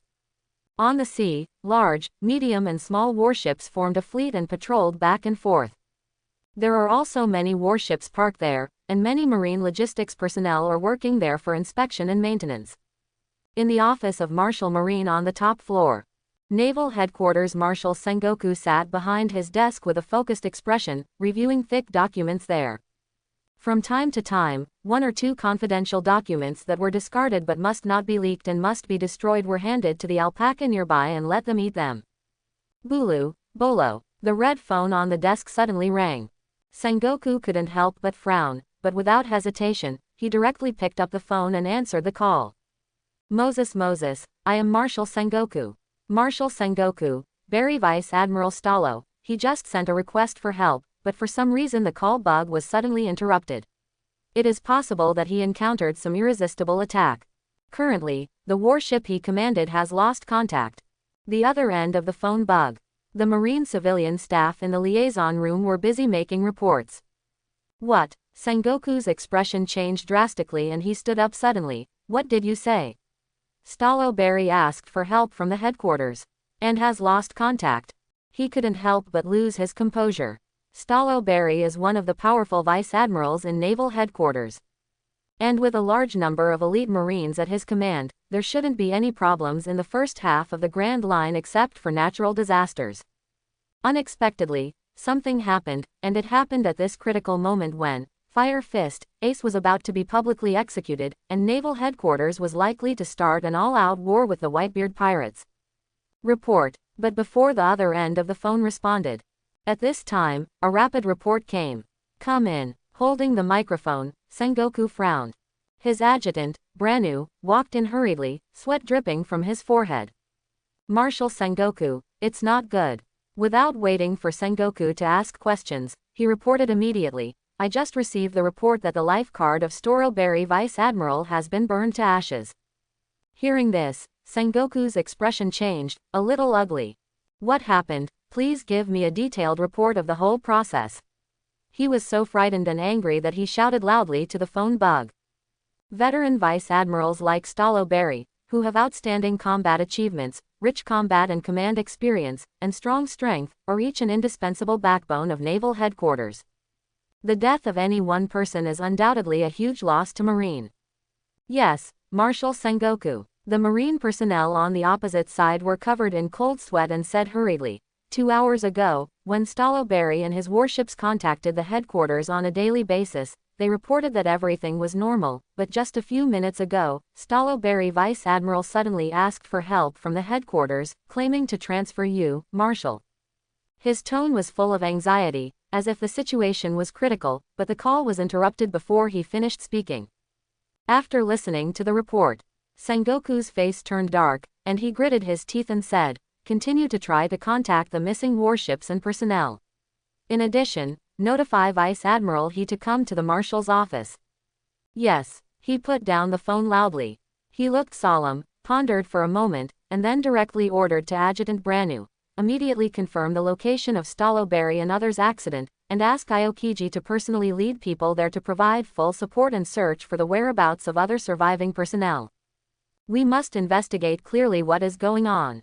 If all the elite Marines on the warship were wiped out, so being able to let Stallo Barry Vice Admiral, as well as thousands of elite naval headquarters personnel on the entire warship, even have no time to spread the enemy's intelligence, shows how powerful the enemy is. Even among the pirates of the New World, only a handful can do this. As for the Revolutionary Army, it may have such strength, but it is expected that they will not deliberately provoke at this time.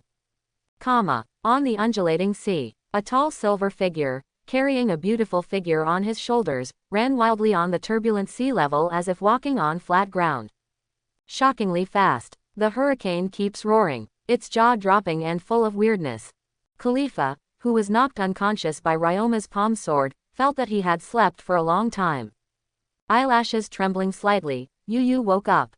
Now that you're awake, there's no need to pretend to be asleep. Without even looking at the girl on his shoulder who had already woken up and was pretending to be asleep, Ryoma kept walking and spoke calmly.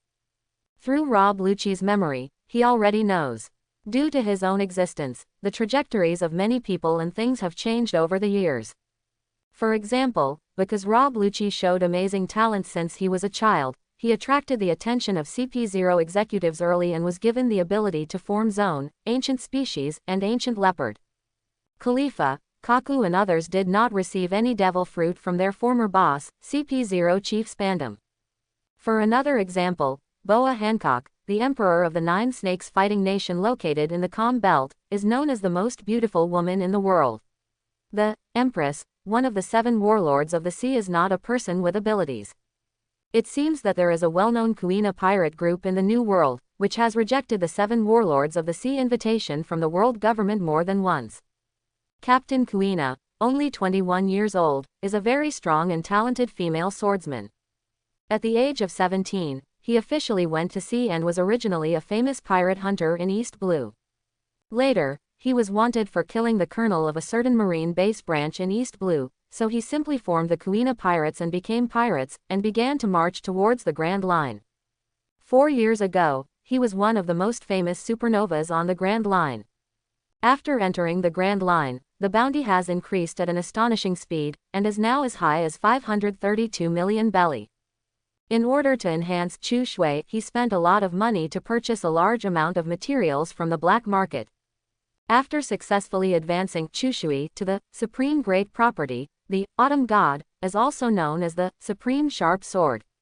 The remaining materials were used to forge a famous sword comparable to the Chu Shui, who had been trained into a black sword by him. Named Shimotsuki by Ryoma and left to the Shimotsuki clan. And Kuina's sword is the Shimotsuki, which is included in the 21 items of the Great Sword Big Business. In terms of real ranking, Shimotsuki is still above Roronoa Zoro's Wado Ikimonji. Ryoma. Sir, how long have I been unconscious? Looking at the endless and turbulent sea in all directions. The memories before coma flooded into his mind one after another.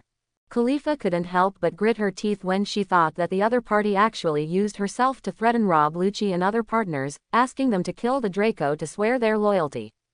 But when one considers that the other party has shown previously that he can easily split the sea without using a knife and kill the naval headquarters vice admiral instantly. Moreover, it can carry itself and run wildly on the sea as if it were on land, with exaggerated speed. His heart was trembling even more, and he didn't dare to offend. A day or so, silver hair is flying, and the clothes are hunting. The dragon and horse galloped across the sea, moving slowly and slowly. Obviously, this is not his limit, and he is not even very tired. He had already determined the general location of Haksas Island from the memory of Marine Vice Admiral Stallo Berry. No record pointer is needed. Coming soon. Gugu. Ryoma's voice has not yet fallen. Khalifa's stomach made a protest sound. Are you hungry? Then just bear with it. Glancing at Khalifa, who had a pretty face that was slightly red and lowered her head in embarrassment to look at him, Ryoma said directly, we are only half a day away from Haksas Island. Khalifa, at this time, shouldn't you comfort yourself? Feeling a little angry, she blurted out her usual catchphrase, Ryoma-sama, you are harassing me. Then should I just do something? Ryoma, who knew the other party's character, was not surprised and said with a sneer. Khalifa changed color in fear and couldn't help shrinking her body. Ryoma didn't make any other moves, but in the blink of an eye he slapped Khalifa's elastic butt rudely and hard. Khalifa screamed out in surprise, her pretty face turned red. The pain was so painful that tears flowed out, and the watery eyes were red. Asshole! Shumyu glared angrily at this man who had no mercy for his beauty, feeling ashamed and aggrieved. Just when he was about to struggle, he saw Ryoma's big hand raised rudely, so he didn't dare to move. HMPH, if you don't want to suffer, then just calm down and stop talking nonsense. Haksas. Because it is located on the H4 route in the first half of the Grand Line, it is often robbed by pirates. The town that was originally relatively wealthy has become even more barren. The rich and aristocratic people in the town have fled to live on the island of Marine Base, leaving behind those at the bottom who had to stay because they were too poor. Ha ha ha, with joining the 7 warlords of the sea, there are more and more half-hearted challengers. The leader, a fat man with a bloated body, a fierce face and gap teeth, laughed and said. Astonishingly, it was Blackbeard, Marshal D. Teach, who had just received Fire Fist, Ace, the captain of the 2nd Division of the Whitebeard Pirates, as a gift to the world government, and thus joined the 7 warlords of the sea sequence. What beautiful fireworks! A tall, thin man dressed as a mime actor was wiping a bloody staff knife there, looking at the burning pirate ship, and said with a chuckle. Ahem, this is also destiny. Poison Q, who was lying on a skinny and sick horse, coughing up blood when he spoke, as if he was going to die at any moment, said with a ferocious smile. I only saw the port side. A large number of pirates fell there in disorder, dripping with blood. Everyone in the Blackbeard pirate group stood on the shore and sneered without any mercy. The world of pirates is so cruel. If you try to get ahead by stepping on others, you must be fully prepared and pay the price. Waiahaha. Yi Yi was wearing a black t-shirt and a gold medal belt, with short purple fluffy hair, a tall figure with extremely strong muscles, and carrying a huge backpack. He jumped from the pirate ship that was set alight and grinned at him. Blackbeard, who was laughing there, said, "Captain, you have done another job. Ha ha ha ha, our plan will definitely succeed. As long as that sick old guy Whitebeard dies, Lousy will become the strongest man in the world, and the Pirate King must be lousy." Marshal D. Teach is full of pride and ambition. It seems that at this moment, I have witnessed my heroic appearance reaching the top of the world. When enough treasures are collected, we will be able to purchase a large number of weapons, build more pirate ships, and seize more territory in the shortest possible time. As for manpower, Blackbeard isn't worried about this at all. As long as his plan is successful, and by virtue of his strong strength and reputation, he will raise his arms in the new world, there will be no shortage of people willing to join him.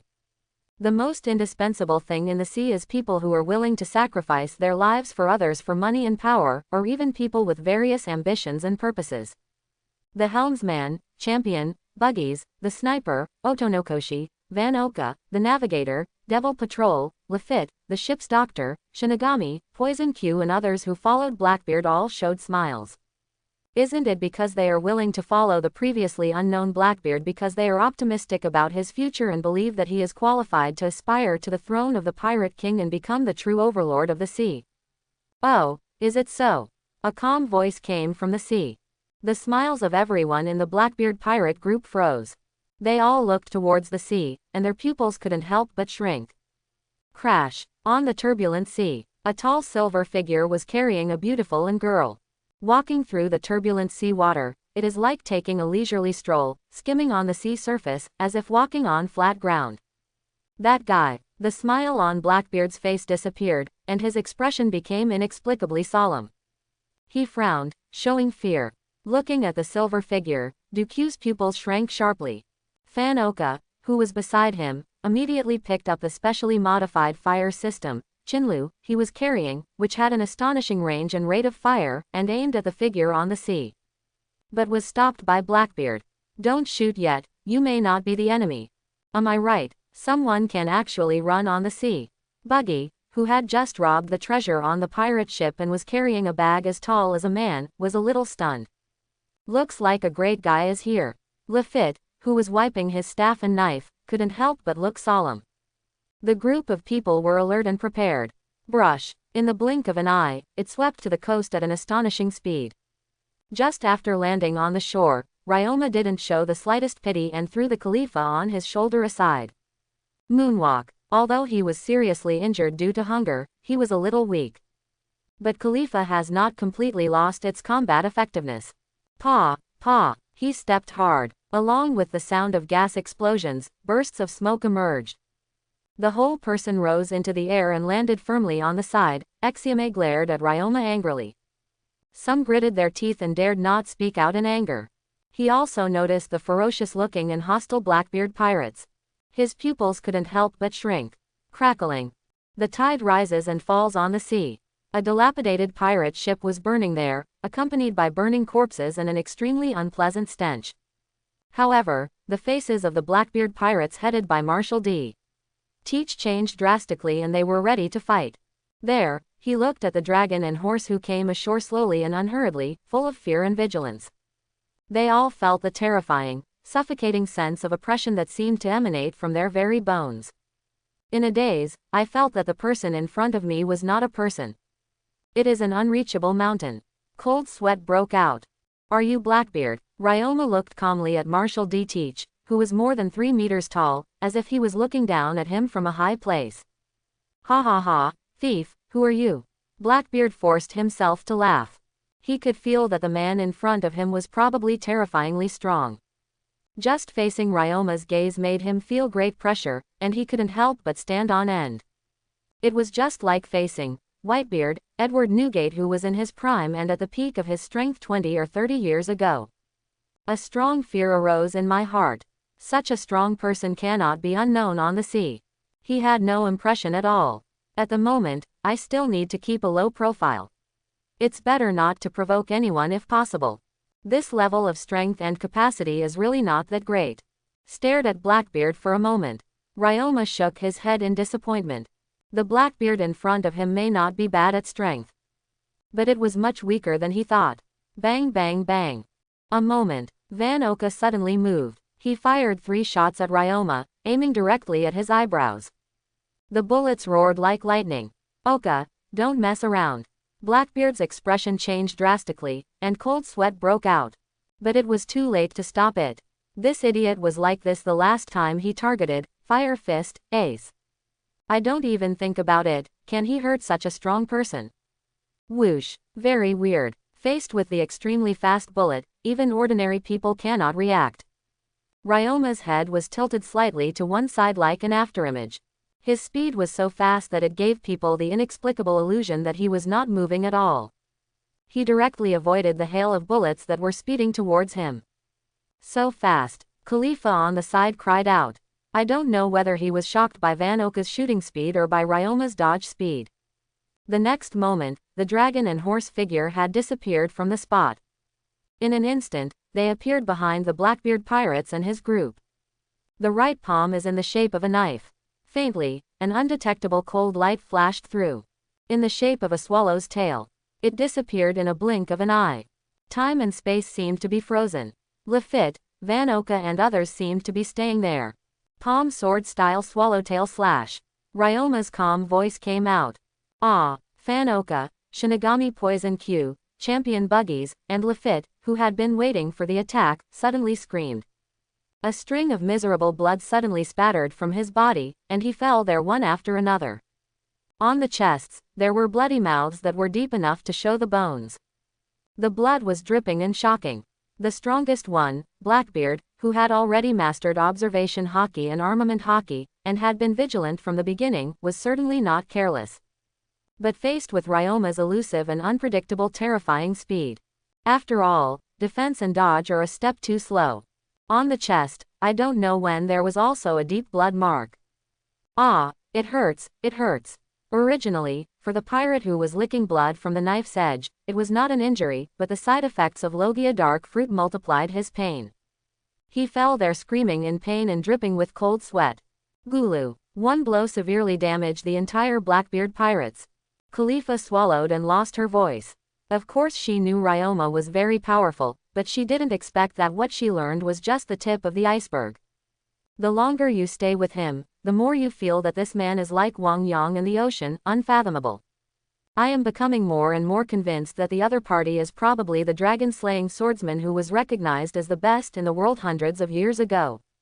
Legend has it that the swordsman Ryoma was so good at swordsmanship that he never failed in his life. Any enemy in front of it will be cut down in just a flash. The opponent couldn't even see clearly how he used the sword. The strongest in the world. Turn around slowly. Looking down at Marshal D. Teach, who was rolling on the floor in pain and sweating profusely. Ryoma's eyes were indifferent, full of disdain. Are you worthy? Blackbeard's face was twisted in pain, and he got up in embarrassment. Strange black smoke surged out of his body, as if it was swallowing up all the light, and he glared at Ryoma angrily. But more of it is fear. A chill surged through my heart. The exaggerated speed just now was matched with the incredible swordsmanship.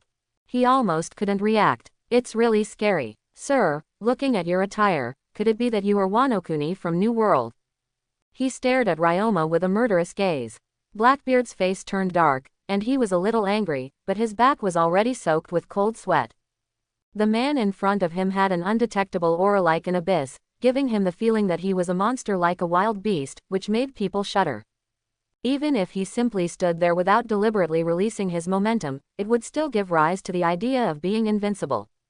Moreover, although the other party was not wearing clogs, nor was he wearing a crocodile, his clothing was vaguely similar to Wano-kuni's style. Darkness surged all over his body, and he was always vigilant. Blackbeard gritted his teeth and said, "Who are you? There shouldn't be any deep hatred between us, right?" After waiting for so many years, he finally got the dark fruit he dreamed of, and even captured the Fire Fist Ace, and gave it to the world government as a gift to become the 7 warlords of the sea, which led the world government to make up his mind to destroy the Fire Fist Ace. Ace was publicly executed and did not hesitate to start a war with the Whitebeard pirates. Relying on the alien structure of his body and the powerful ability of Logia Dark Fruit, he can just take action when the old and sick Whitebeard and Marine fight until they are exhausted, or when they are seriously injured and dying, taking away its Paramecia Shock Fruit ability. He can become the only man in the world with 2 Devil Fruit abilities and gain the strongest power. The plan is about to be a perfect success. Unexpectedly, such a powerful person with terrifying strength suddenly appeared. How could he be willing to target himself without even saying a word? I didn't expect that. My sense of survival is quite strong. With a sneer, Ryoma said nonchalantly, "There is indeed no deep hatred between us, but I am very interested in your dark fruit ability, and I am very aware of its role and value." For dark fruit, Blackbeard's pupils shrank sharply. Looking at each other in disbelief, his expression changed drastically. Ryoma looked playfully at Blackbeard, who was surrounded by darkness, looked like a devil, and was full of vigilance, and said bluntly, "There is a saying that is good, it is a crime to possess a treasure. I don't think an ambitious guy like you will accept it directly. I will bow down to you and be obedient, right?" He didn't expect Blackbeard to surrender to him. It is undeniable that Dark Fruit's ability is indeed very powerful. The ability to plunder other Devil Fruit's abilities is irreplaceable. Although he is not a demon fruit power so far, it does not mean that he is excluded from becoming a person with abilities. There are only weak Esper, there is no weak Devil Fruit. This is just some people's self-comfort. A top-notch Logia Devil Fruit and a common zone Devil Fruit, which one is stronger and which one is weaker is clear at a glance. Close your eyes and you will know how to choose.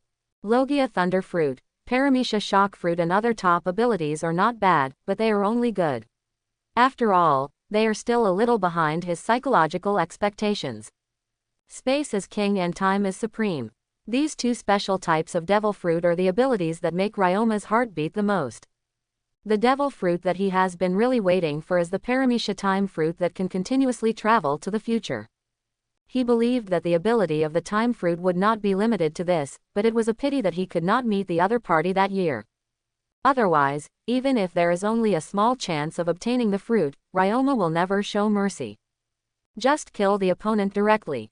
With a long lifespan, Ryoma has no shortage of time at all. He has strong strength, and there is no room for improvement, so there is no need to rush to become an ability user. You have enough time and patience to wait and find the type of Devil Fruit you desire most. As long as you have the Martial D Teach Dark Fruit ability. Even if he wants to find the Time Fruit or the Space Fruit and someone gets it in advance, he can still seize it directly. As for whether he is willing to cooperate or not, this is not something Blackbeard can decide. He has plenty of ways to make this guy surrender. Ha ha ha ha, I didn't expect you to understand Dark Fruit's ability. Do you want me to surrender? Blackbeard's face looked uncertain. Dark acupuncture points. Finally, he gritted his teeth and slammed his palm onto the ground. The terrifying darkness began to spread from under him to all directions, as if everything in the world, even the light, was going to be swallowed up. In the blink of an eye, it had spread to half of the island. As this, looking at the scalp-numbing darkness, Khalifa's expression changed drastically. I felt that my body was sinking with the darkness, and I was busy stepping on the moonwalk to rise into the sky. But obviously, with her strength, staying in the air with the moonwalk among the 6 moves may not be a problem in a short period of time. But over time, you will definitely not be able to hold on. Except for Van Oka and others, all the ground, rocks, vegetation, and even the houses far away from the port, and the residents who were hiding on the island and did not dare to go out, were constantly being swallowed by darkness and disappeared at a speed visible to the naked eye. Ryoma's figure sank slightly with the darkness. But his expression remained unchanged, and his whole body stood there, motionless. Dark water. Blackbeard's left hand, covered in black smoke and full of strangeness, was aimed at Ryoma.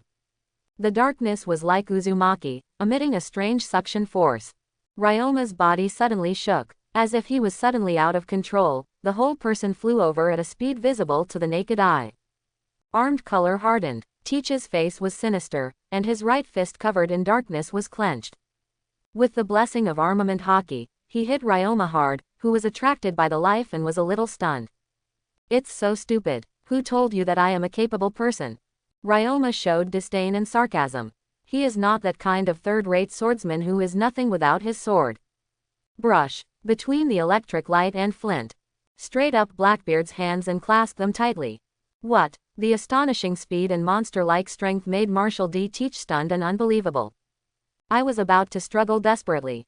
But even if Ryoma was useless to armament hockey, his hands were still like steel, tightly holding his hands, making it difficult to break free, and the pain was excruciating, as if his bones were being crushed to pieces. It made him sweat in pain. The next moment, before he could even counterattack, he felt his whole body rising into the air, his bloated body roaring in the air. He was grabbed tightly by Ryoma and slammed to the ground. Pupils widen. Boom. Ah. The earth collapsed and the earthquakes continued. Rocks sputtered and smoke filled the air. In an instant, Ryoma's eyes were cold and he raised his right leg suddenly. Hockey, the high-level armament invisible to the naked eye, steps down ruthlessly. Boom. Crack. Click. Click. Ah. In an instant, there was a shrill scream. The entire messy land was cracked like a spider web. Blackbeard's face was distorted, he couldn't help vomiting blood, and fell there howling miserably. He was rolling and struggling in pain. Although dark fruit is powerful, the side effects are also significant. Any injury, as a person with this ability, he would have to bear twice the pain. The advanced armament hockey is completely different from the ordinary armament hockey. It is not of the same level at all and can directly invade the target's interior and destroy it. This blow directly hit Blackbeard hard. If the other party had some value, I wouldn't want to kill him so quickly. With Ryoma's unfathomable hockey cultivation, he could have shattered his internal organs just now. Captain, Lafitte, Poison Q and others, who staggered up and were covered in blood, could not help but change their expressions. About to rush up. Stay out of the way. Ryoma's eyes narrowed. The unimaginable conqueror's hockey was released suddenly. Crackling. The violent dark red lightning intertwined, and the unparalleled substantial fluctuations spread and crushed in an instant. Several figures vomited blood as if they had been hit hard. Screaming, he flew out upside down and fell down hard. One after another, they lost the power to resist. It's thrilling and terrifying. I don't see that your subordinates are quite loyal. Looking down at Blackbeard, who was covered in cold sweat and with a frightened expression on his face, Ryoma looked sarcastic. But his eyes were full of coldness and determination. Using his palms together as a knife, he mercilessly slashed at Blackbeard's legs. Oh no. Marshall D. Teach's pupils widened. His face turned ferocious under the despair, and he tried desperately to struggle. If he loses his legs, his ambition, his dream, his future, it's all over. Boom. Ah. 2 broken legs flew up, dripping with blood. This scene made everyone stunned. No one expected that Ryoma would be so decisive and ruthless, directly cutting off the leg of Blackbeard Marshall D. Teach, one of the dignified new Shichibukai, and then directly destroying him. My legs hurt me to death. Got you. Blackbeard couldn't help but scream. The whole bloated and fat body was rolling around in pain. Stained with blood, the fierce and ferocious face was full of despair and anger, revealing unspeakable resentment and hatred. Khalifa couldn't help but cover her mouth with her small hands. She was a little surprised and looked at the dragon horse who cruelly cut off Blackbeard's legs, feeling a little chilled and frightened. Captain Teach. The expressions of Buggies, Lafitte, Van Oka, and Shinigami Poison Q all changed drastically. With his eyes widened, he looked at Marshall D. Teach with some disbelief. He was easily crushed by the opponent and even had his legs cut off. Is their dream over before it even begins? Don't look at me with such a scary look. It's just a way to make you obedient. It's a bit rough, but simple and effective. Ryoma squatted down, looking at the pain. His head was covered in cold sweat, his face was pale and ferocious, with a complex expression full of resentment, unwillingness, and fear. Marshall D. Teach glared at him and spoke with a slight smile. Asshole, you can't make me give in. Blackbeard gritted his teeth and spoke bitterly. Full of despair and unwillingness, he lurked quietly among the Whitebeard pirates and waited for so many years. He almost gave up his ambition, but fate brought the coveted Logia dark fruit to him, forcing him to ruthlessly kill his longtime friend Saki. Seeing that his ambition was about to be realized, this man with terrifying strength and mystery suddenly appeared in front of him. Moreover, after focusing on his dark fruit ability, he showed his terrifying strength and cruelly cut off his own legs. Sheng Sheng closed the door to his dream. After losing his legs, even if he gets Paramecia shock fruit in the future, how strong will he be? Like the golden lion of yesteryear, using 2 swords instead of 2 feet. He doesn't have the abilities of lion fruit, nor does he have such powerful swordsmanship. Don't be so desperate. There are so many devil fruits in this world that can restore people's limbs and even bring people back to life. Looking condescendingly at Blackbeard, who was dripping with cold sweat and almost fainting from pain, Ryoma said, maybe one day when I am in a good mood, I will consider helping you reattach your broken leg. Hateful. Blackbeard clenched his fists and stared at Ryoma. The originally despairing eyes were once again filled with hope. Are you telling the truth? Having memorized the devil fruit illustrated book, he naturally knew that there was a devil fruit that could regenerate his severed limbs, but how difficult was it to find it? He'd been waiting decades for dark fruit alone. Is it possible to wait until we are too old? As long as you can help me reattach my broken leg, I am willing to obey your orders. Lowering his head in humiliation, Blackbeard's eyes flashed with malice and coldness. As long as there is a glimmer of hope, he will never give up. One day, he's going to make this guy pay. Little did he know what he was thinking in his heart. He had already been completely exposed to Ryoma's unfathomable observation hockey. Ryoma sneered inwardly. There is no worry that Blackbeard will be disobedient. Such a person has a deep heart and knows how to be patient. After waiting for so many years, he finally got the Logia dark fruit that suits him best and saw the hope of dominating the sea. How could you be willing to give up like this? Then it depends on your next performance. He doesn't need such a deep-minded, ambitious, rebellious guy who is destined to be unwilling to be subordinate to others. Even if you are confident enough to be able to control yourself, there is no need to keep your confidence in yourself. When it loses its value, it will die. He looked calmly at Shinigami, Poison Q and others who were seriously injured but could still move. The order could not be refused. You are the ship's doctor of the Blackbeard pirates, right? If he can still move, help him stop the bleeding. Ahem, sir, I, Marshal D. Teach, admit defeat. On the messy port, the darkness that had submerged everything before had long since disappeared. Teach, who had just managed to avoid fainting after being treated by Poison Q, couldn't help but cough up blood.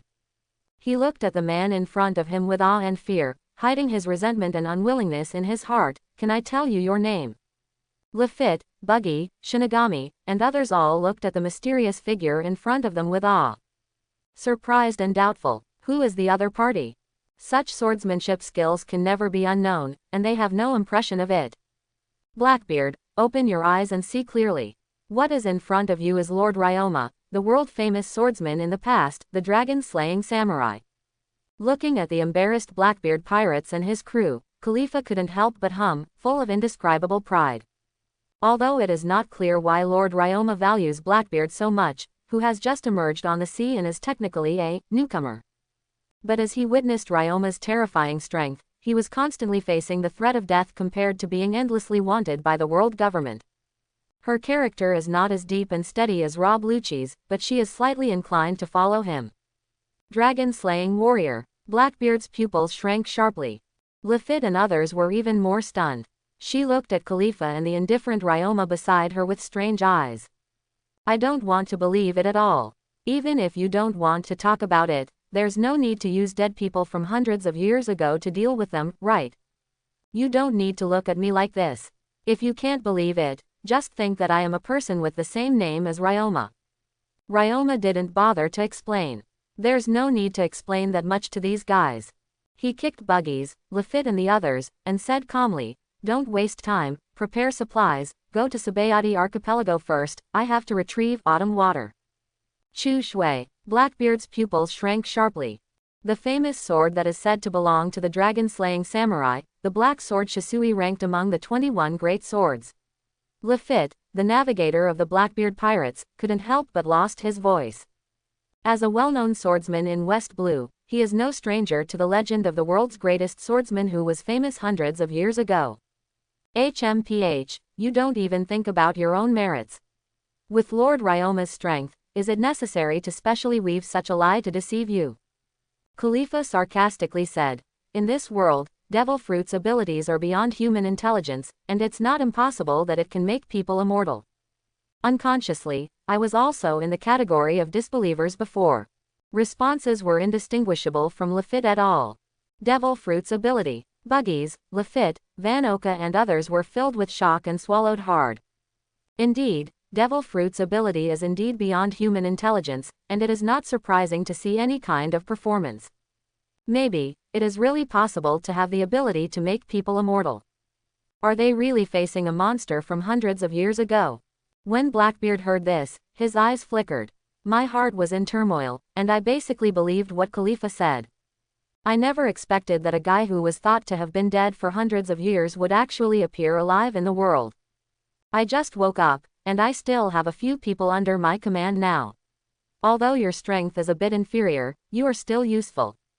Glancing at Lafitte, Buggies and others, Ryoma said calmly, rather than continue to follow this guy who has no strength and is destined to be unable to achieve great things, why not abandon the dark side and follow me? Of course, if you don't want to, forget it. This is your only chance. Ryoma was not polite. In front of Blackbeard, he directly recruited and poached people. In other words, this is simply an honest threat. That is to say, the current shortcomings are manpower, and the potential of Lafitte and Van Oka is so-so. In the near future, he will be 100% disdainful of such a level. Although there was no murderous aura soaring into the sky, the invisible and irresistible power still doubled the pressure on Van Oka, Lafitte and others, making them feel a little breathless. Cold sweat fell down. His expression changed, showing some confusion and hesitation. To say how loyal he is to Blackbeard is obviously false.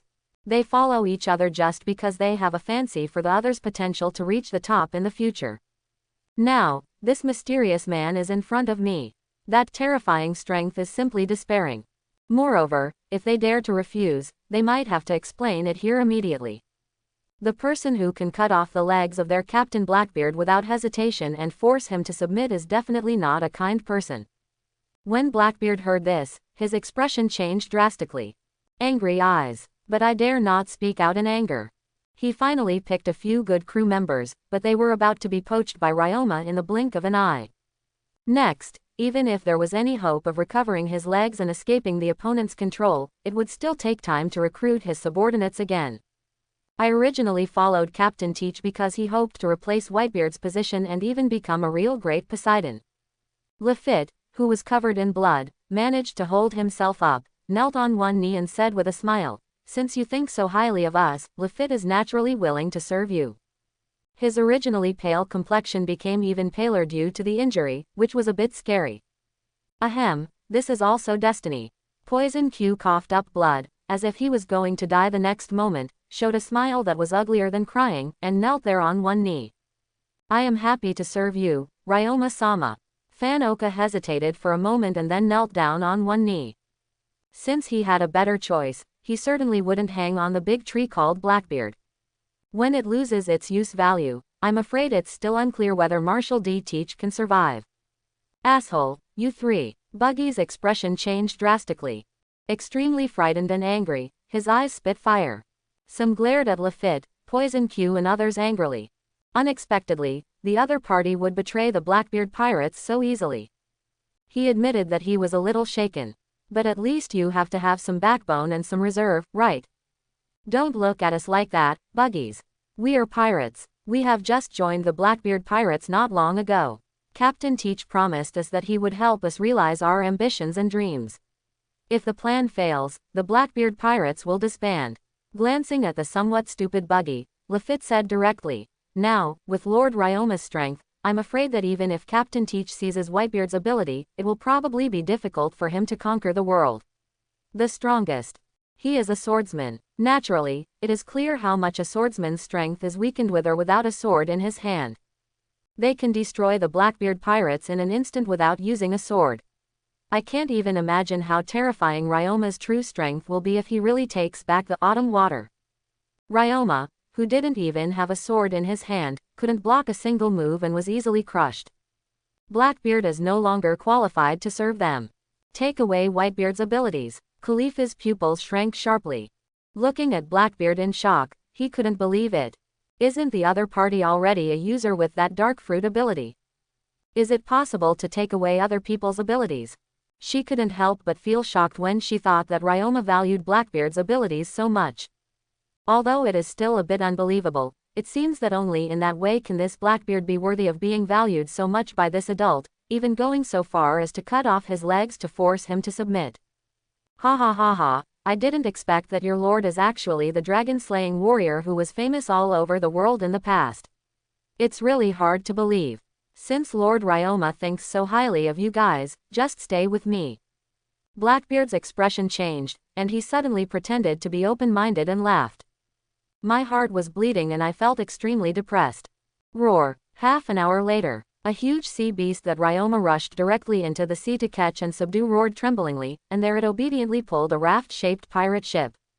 Under the instructions of Lafitte, the navigator who gave up Blackbeard without hesitation, accepted Ryoma's recruitment, and joined his command, he headed straight in the direction of Sabayati Archipelago at a fairly slow speed. Only in this way can time be saved. Otherwise, with the speed of the Blackbeard pirates' large raft, it might take 10 or 8 days for them to reach the Sabayati Archipelago. The flag that belonged to the Blackbeard pirates was knocked off by Ryoma's powerful attack, and was submerged by the waves in Blackbeard's uncertain eyes. Marshal D. Teach and the crew members of the Blackbeard pirates such as Van Oka, Shinigami Q, and Buggy who were, graciously given up, or directly betrayed by Ryoma and accepted Ryoma's recruitment, are all half dead and in dire straits. Lying in a corner. Lord Ryoma, you are not a person with abilities, why can you walk on the sea? Khalifa couldn't help but ask. This adult can rush directly into the sea to catch sea beasts, which shows that he is definitely not a person with abilities. Moreover, Ryoma had directly admitted that he was not an Esper before. But to be able to run wildly on the sea, even with myself, is still so easy, which is really incredible. That's just a superficial use of hockey, it's nothing. After glancing at Lafitte and the others, who all had their ears pricked up, Ryoma spoke calmly. The principle is very simple. Just inject emission, well, that is, the flowing armament hockey into the seawater in a certain amount. Emission is continuously injected into the seawater to generate a reaction force, which always offsets the gravity of the human body and balances itself, so as to achieve the purpose of not falling into the sea and staying standing. The principle is indeed very simple, it is nothing more than using hockey as the chakra in the Hokage Ninja comic. But it's not easy to do. Even though he is not self-respecting, he is willing to take the time to give advice to others. There are probably only a few people in this sea who can do this. This requires quite amazing hockey control, and the ability to remain calm and focused at all times. To even apply it in actual combat, you must be able to do two things at once. The training process requires enough patience. In order to practice his observation hockey and armament hockey at the same time, he wore a blindfold for several years and never took it off. He kept trying to walk on the sea, constantly summing up experience, analyzing errors, etc. It can be said that he suffered a lot and was almost killed in the belly of sea kings, leaving countless scars. However, when undergoing the immortality surgery, those exaggerated scars accumulated in the past, which were absolutely shocking, were directly eliminated by his retainer who was given Paramecia op fruit.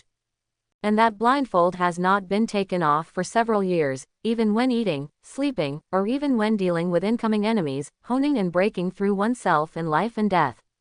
Observation hockey has almost replaced the eyes used in daily life, and the blood and sweat invested are far beyond imagination. To this day, even without using his eyes, he can accurately perceive any slight movement of the target within a considerable range. These experiences also tempered his rock-like unshakable will, which in turn allowed him to improve greatly in Conqueror's hockey. Otherwise, Conqueror's hockey would not have been trained to such an amazing level at this age. You know, not counting the hundreds of years of sleeping. Strictly speaking, he has just turned 26 years old. Hockey. Although Khalifa, Lafitte and others have not yet mastered hockey, they have naturally heard of hockey's special power. This is the first time I heard that hockey can be used like this. And in Ryoma's eyes, such an unheard of method is actually very superficial. But Ryoma changed the topic, looked at Khalifa with disgust, and said mercilessly, "Of course, ordinary people can't do it. Your talent is too poor, so don't have any illusions. With Khalifa's talent, mastering emission in the future is already the limit. Not to mention touching the threshold of advanced armament hockey. Although this technique of standing and walking directly on the sea does not require the use of advanced hockey, it does require quite subtle hockey control, which is almost more difficult than mastering advanced armament hockey." Khalifa felt itchy. She has joined the CP training camp since she was a child, practiced hard day and night, mastered advanced physical skills such as the 6 forms, and stood out from countless practitioners as a CP9 elite. Is she considered to have poor talent? Gulu, Blackbeard, who had been with the Whitebeard pirates long enough and thought he was well informed and knew Conqueror's hockey very well, was dumbfounded, secretly shocked in his heart, and couldn't help but feel a chill. What an out-and-out monster, armament hockey alone, to be able to achieve this level. Even Whitebeard, the strongest man in the world, can't do it by running on the sea like walking on flat ground with hockey, right? How fine does this need to be to hone hockey's control? And in a certain sea area, a small 3-masted sailboat moved forward slowly. The people above were surprisingly the CP9 group who had searched for materials at some point, built a ship, and left the terrifying ship. Lucci, at this speed, if we don't encounter strong winds and waves, we can reach the Sabayati archipelago in only 3 days. Kaku said solemnly. But there was a heavy look on his face. When assassinating celestial dragons, we must not do it recklessly, otherwise we may not be able to escape smoothly. Jabra touched his beard, looked at the leader Lucci and asked, "You should already have a plan, right?" "Don't worry, I have contacted Khalifa through the phone bug left by Lord Ryoma. They are going well. That lord has conquered the Blackbeard pirates." Holding the phone that had just hung up, Lucci said calmly, "If nothing happens, it won't be much slower than us." He was still a little shocked that Ryoma had conquered the Blackbeard pirates, one of the 7 warlords of the sea, so quickly. With the information from Khalifa, I became more and more convinced that the other party was probably the famous dragon-slaying warrior from hundreds of years ago. What we have to do is just kill the celestial dragons in a big way and use their heads to swear allegiance to that adult. We don't need to consider other things. Just follow that man's footsteps. Rob Lucci's eyes showed determination. From the beginning, we had no way out. In this case, let's bet on the future completely. Next in the Sabayati archipelago, they may hope to witness the true strength of that man. I hope you won't disappoint me, former dragon-slaying warrior. Several days passed by in a hurry. Sabayati archipelago, located in front of the Red Line in the middle of the Grand Line. The island is made up of many big trees. The ground is the roots of the trees. Bubbles will bubble up from the ground and float into the air one after another. Under the refraction of the sun, it looks like a dream, colorful and gorgeous.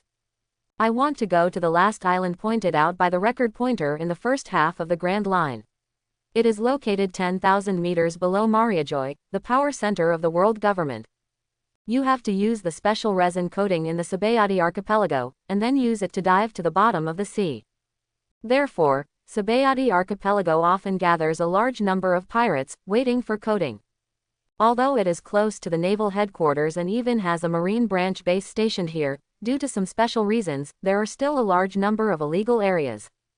Unfortunately, in recent days, most of the new pirates who broke into the first half of the Grand Line and made a big fuss this year, were rewarded by the world government with a reward of over 100 million, and have a notorious reputation, have gathered here.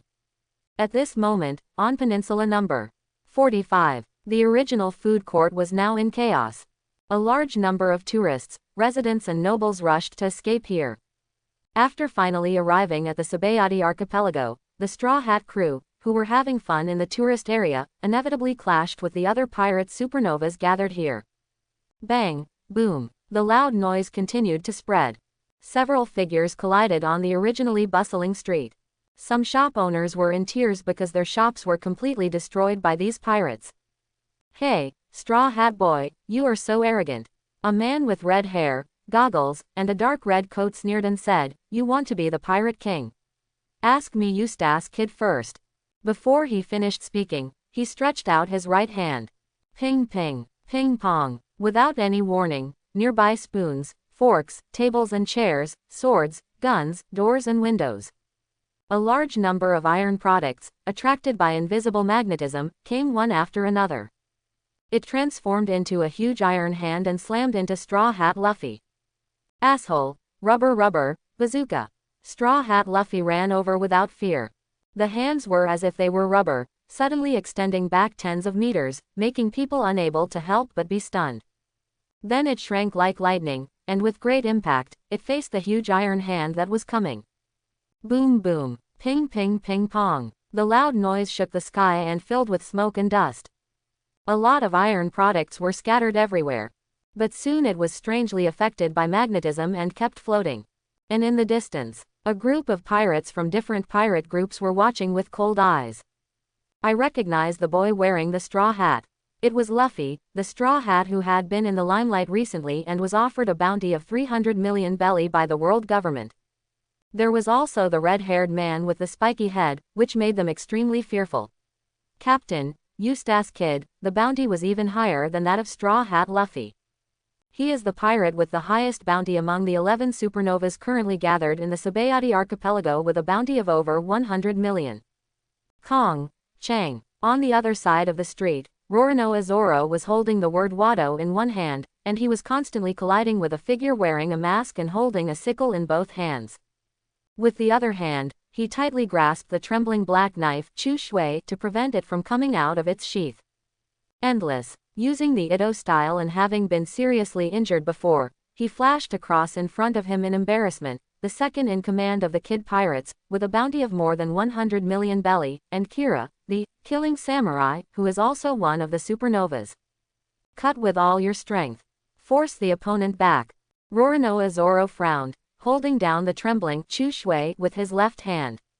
Straw Hat Crew, we are really on the wrong side of the road. Dark corners. Rob Lucci watched Zoro's waist trembling in his strange sword, and he was inexplicably surprised, as that Chu Shui. But he had no intention of taking action. His injuries have not yet healed. At this time, conflict with these pirates who have a bounty of over 100 million is not worth the loss. The mission Ryoma gave them was to kill the celestial dragons. Brush. I don't know when. Kaku came to him silently. Did you find out clearly? Lucci looked at Straw Hat Luffy who was confronting Eustace Kid with cold eyes and asked without looking back. Now that you have made a decision, you cannot regret it. It has been found out that the Holy Family of Roswade is in the Sabayati archipelago, and there will be a slave auction on Peninsula Number 1 soon. As expected, they will go there. This is the place they must pass. Kaku nodded and whispered, once you take this step, no matter whether you succeed or not, you can never look back. A mere offense against these world nobles can bring about the Admiral of Naval Headquarters, not to mention death. The world government will never let go of any criminal who assassinates the celestial dragons. What awaits them will be the endless pursuit of that behemoth with 800 years of history. Let Jabra and the others come over. There has been a slight change in the plan. The adult has already landed on the island. Staring into the distance, Rob Lucci's eyes flashed with bloodlust. Originally he planned to assassinate the celestial dragons. But since Chu Shui is here, that adult will definitely come in person. It is necessary to turn the originally planned assassination into a blatant attack and show the courage and determination of yourself and others in front of the opponent. Whether they can satisfy that person will depend on how much their CP9 will be valued in the future. It is impossible to hide their actions from the world government, and they will also face endless pursuit. The structure of the world is about to undergo earth-shaking changes. For that adult, it may not necessarily be a bad thing. Rob Lucci glanced at the newspaper in his hand. Above, the bombshell news that Fire Fist, Ace, the captain of the Whitebeard Pirates' 2nd Division, was to be publicly executed was published. Your knife seems not very obedient. On the messy streets. Kira, the killing warrior who was forced to retreat, looked at the gorgeous sword that could not stop trembling on Zoro's waist.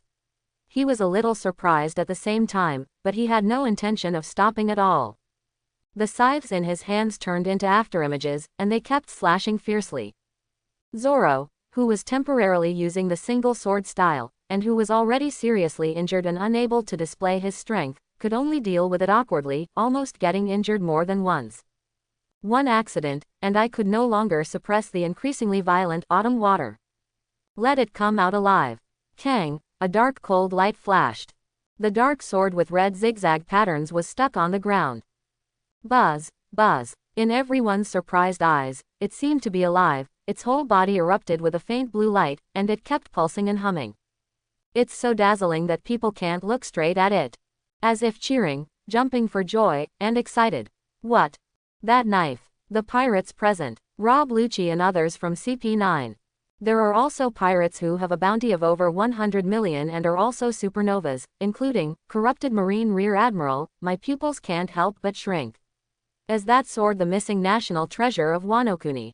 Black Sword Chushui. Drake, who once stayed in Marine and had a broad vision, cried out. Looking with some disbelief, the autumn water changed at a speed visible to the naked eye, directly turning from the black sword into a dark blue sword. Chapter 21. That is, how is that possible? The knife has actually changed. Did it eat devil fruit? Not only Zoro and Killer Samurai Kira, but also Eustace Kid and Straw Hat Luffy who were fighting couldn't help but stop.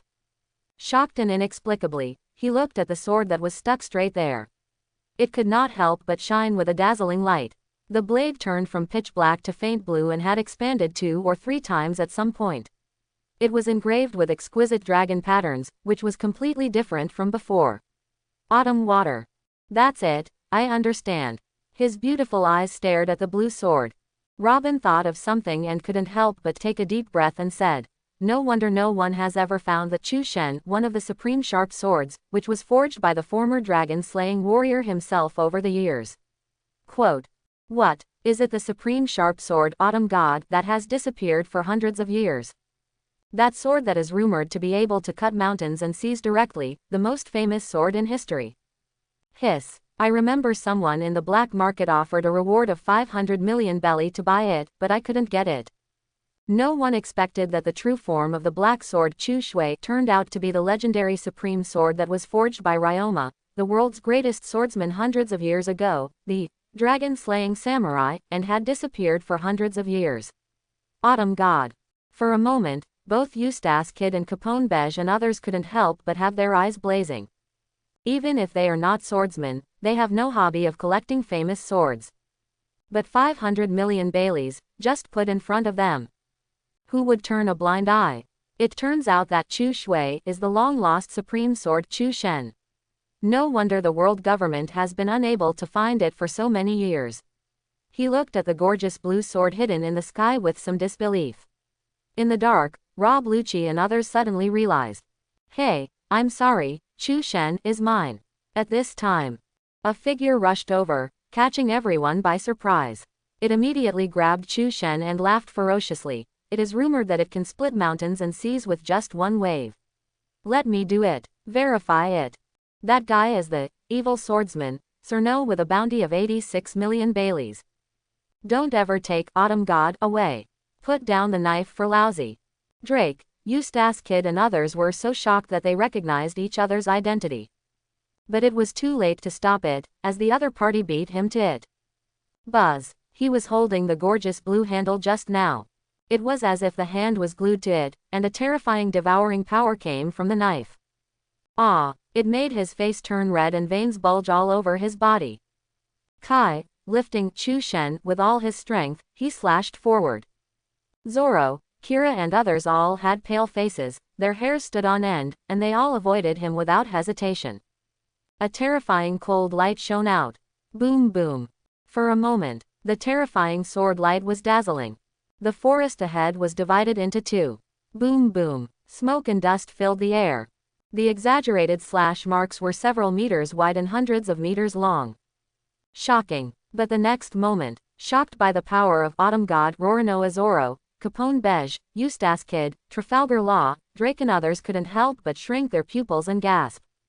I saw that the pirate, evil swordsman, Cerno, who had a bounty of 86 million Baileys, had become skinny, and his eyes were bulging. He fell there with a horrified expression. Lost the breath of life. Makes your scalp numb. I can't help feeling cold. This guy, is dead.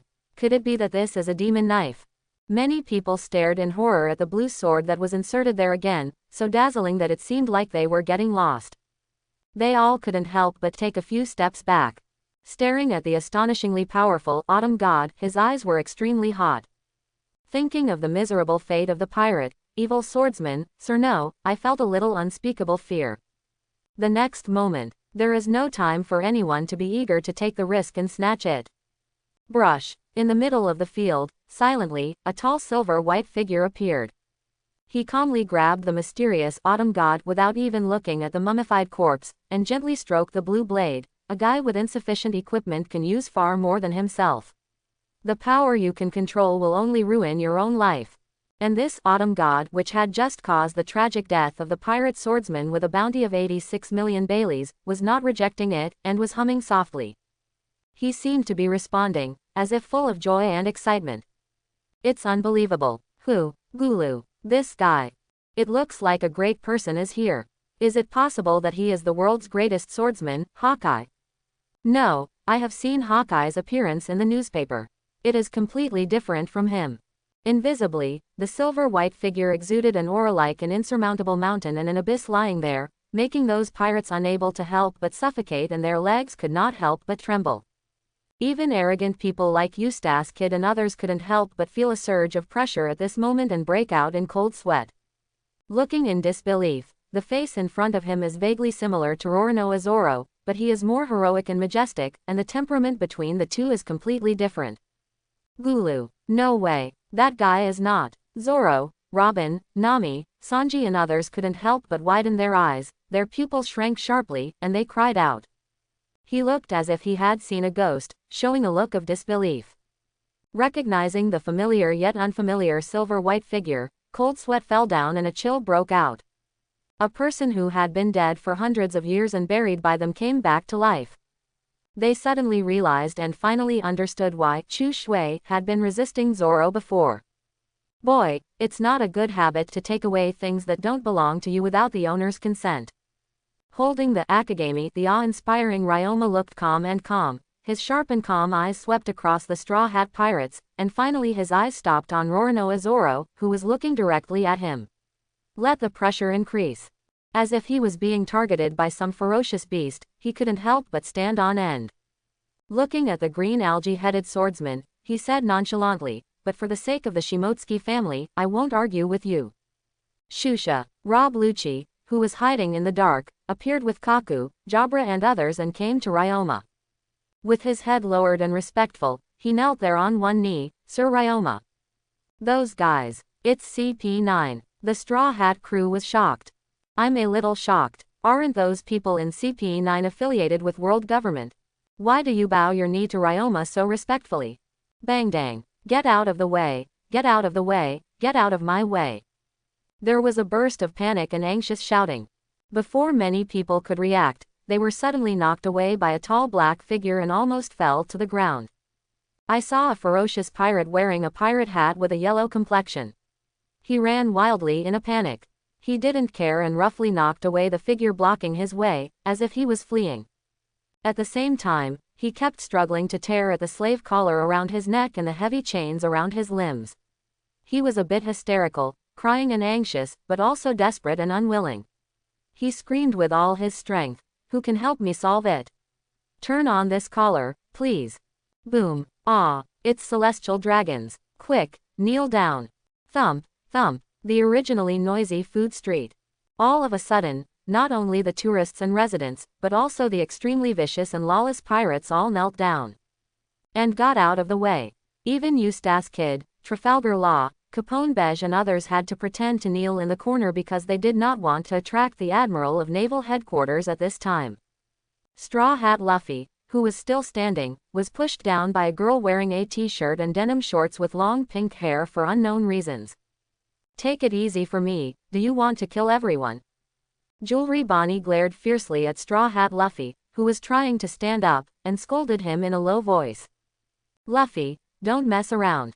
Nico Robin, who was kneeling beside him, whispered beside him.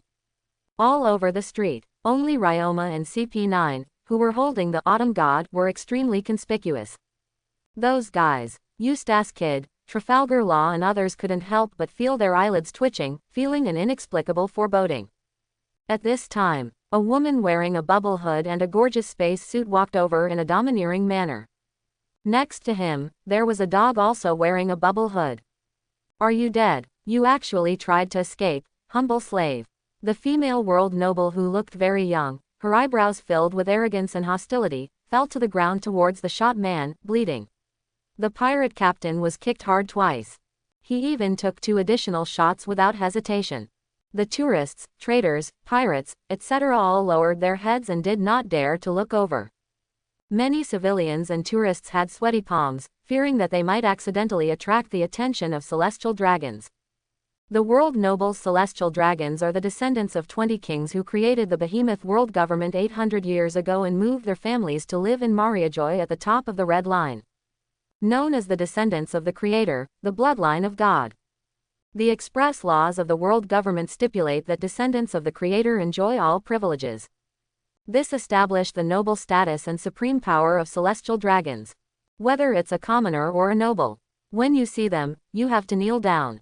Arrogant and domineering, cruel and unkind, doing all kinds of evil. These terms used to describe evil people are absolutely correct when used on celestial dragons.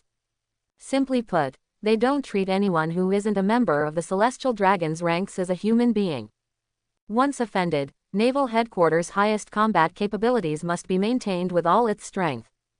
Give me the scabbard. Ryoma ignored the young female celestial dragons, walked slowly to Rorino Azoro, who was also kneeling down by Nami, and said calmly.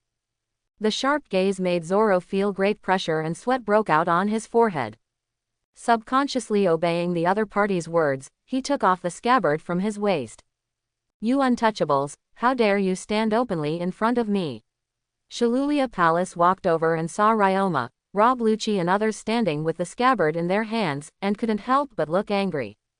The exquisite pistol in her hand was pointed directly at Rob Lucci, who was closest to her.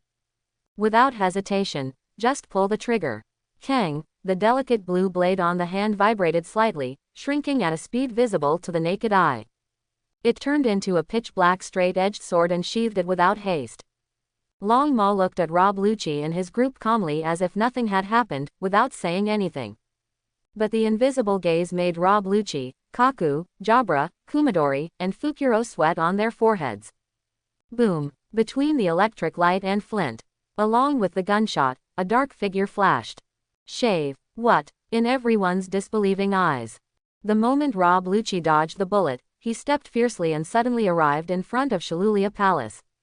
He grabbed his neck with one hand and lifted him into the air. His eyes were cruel and cold, showing determination. Ah, Gulu, the world's nobles are offended. Do you know what you're doing?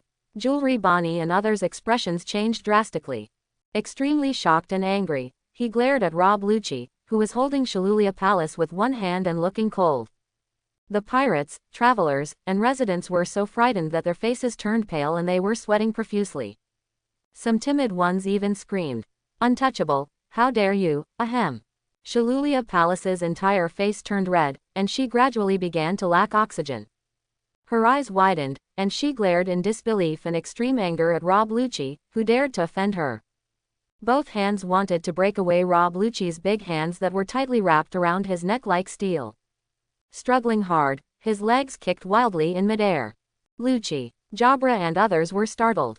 Although I had made up my mind in advance, after all, I had been brainwashed and trained by the world government since I was a child, which left a deep imprint on my heart, and I was full of awe of that behemoth. Even the moment they saw the celestial dragons, if Ryoma himself hadn't been here, they would have almost knelt down. How can deep-rooted beliefs be eliminated so quickly and easily? But they didn't expect Lucci to be so decisive. Take action directly against celestial dragons. Snort. He snorted softly. Holding the sheathed chushui, Ryoma looked at this scene with playful eyes, and said sarcastically, "What are you waiting for? Do you want to wait for Marine Admiral to come over and save her, or are you still hesitating in your heart?" "There's Rob Lucci." "Yes, Lord Ryoma." Lucci couldn't help but trembled when he heard this. Some bloodshot eyes looked directly at Shilulia Palace, who had a distinguished status and enjoyed supreme privileges. Her face was red and purple, and she was about to lose consciousness. They looked hard at her. Click. There was a strong force on the hand. He directly broke the neck of Shalulia Palace. This madman. Ah, celestial dragons are dead.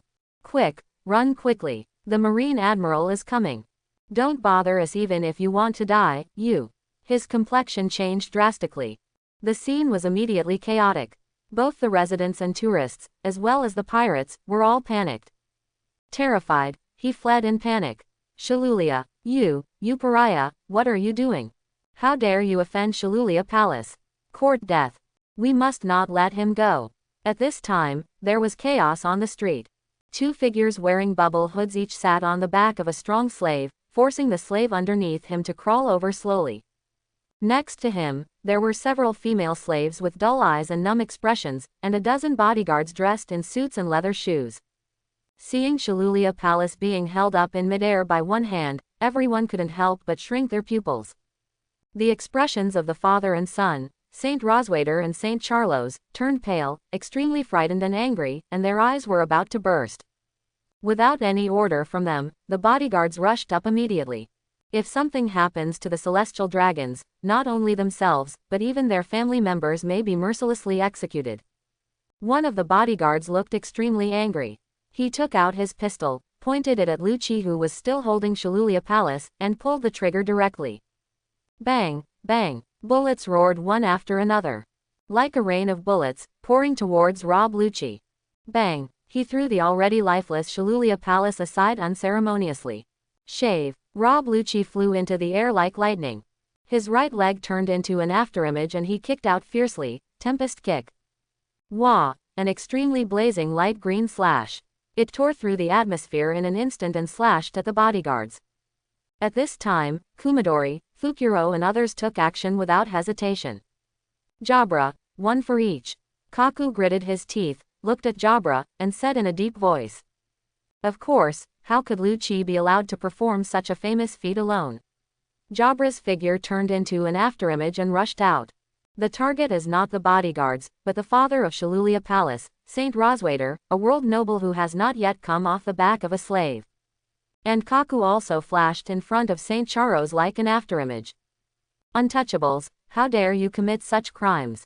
How dare you offend the descendants of the Creator? Don't you want to live? Saint Roswaiter and Saint Charlos were extremely shocked and furious. They never expected that someone would dare to openly attack the great world noble. Holding a musket in his hand, he fired directly at Jabra and Kaku who rushed in front of him. Bang bang, paper arts. The two of them coincided with each other, and their figures were like pieces of paper, moving with the wind in midair. The bullets that flew out were easily dodged by the two Kaku. Hey, the celestial dragons are the ones to kill. Kaku sneered, his eyes determined. His fingers were like indestructible sharp blades, piercing the air in front of him like lightning.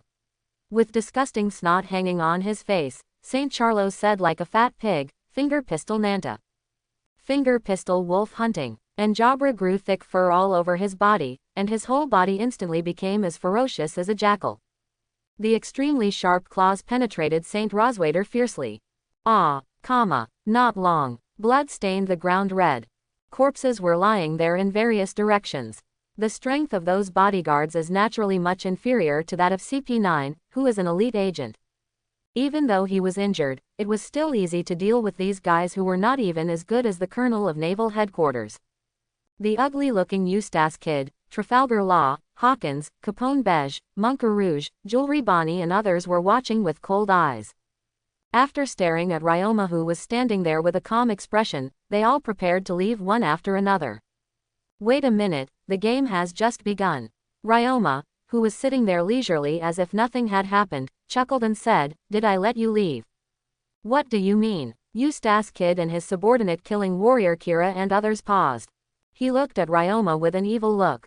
Nothing else, just to warm up before Marine Admiral arrives. Without warning, his body suddenly flashed. The dragon horse flew across a distance of tens of meters in an instant and appeared in front of it like lightning. It's so fast that people can't react. Eustace Kid, Kira and others all had their pupils shrinking sharply, and their hair stood on end.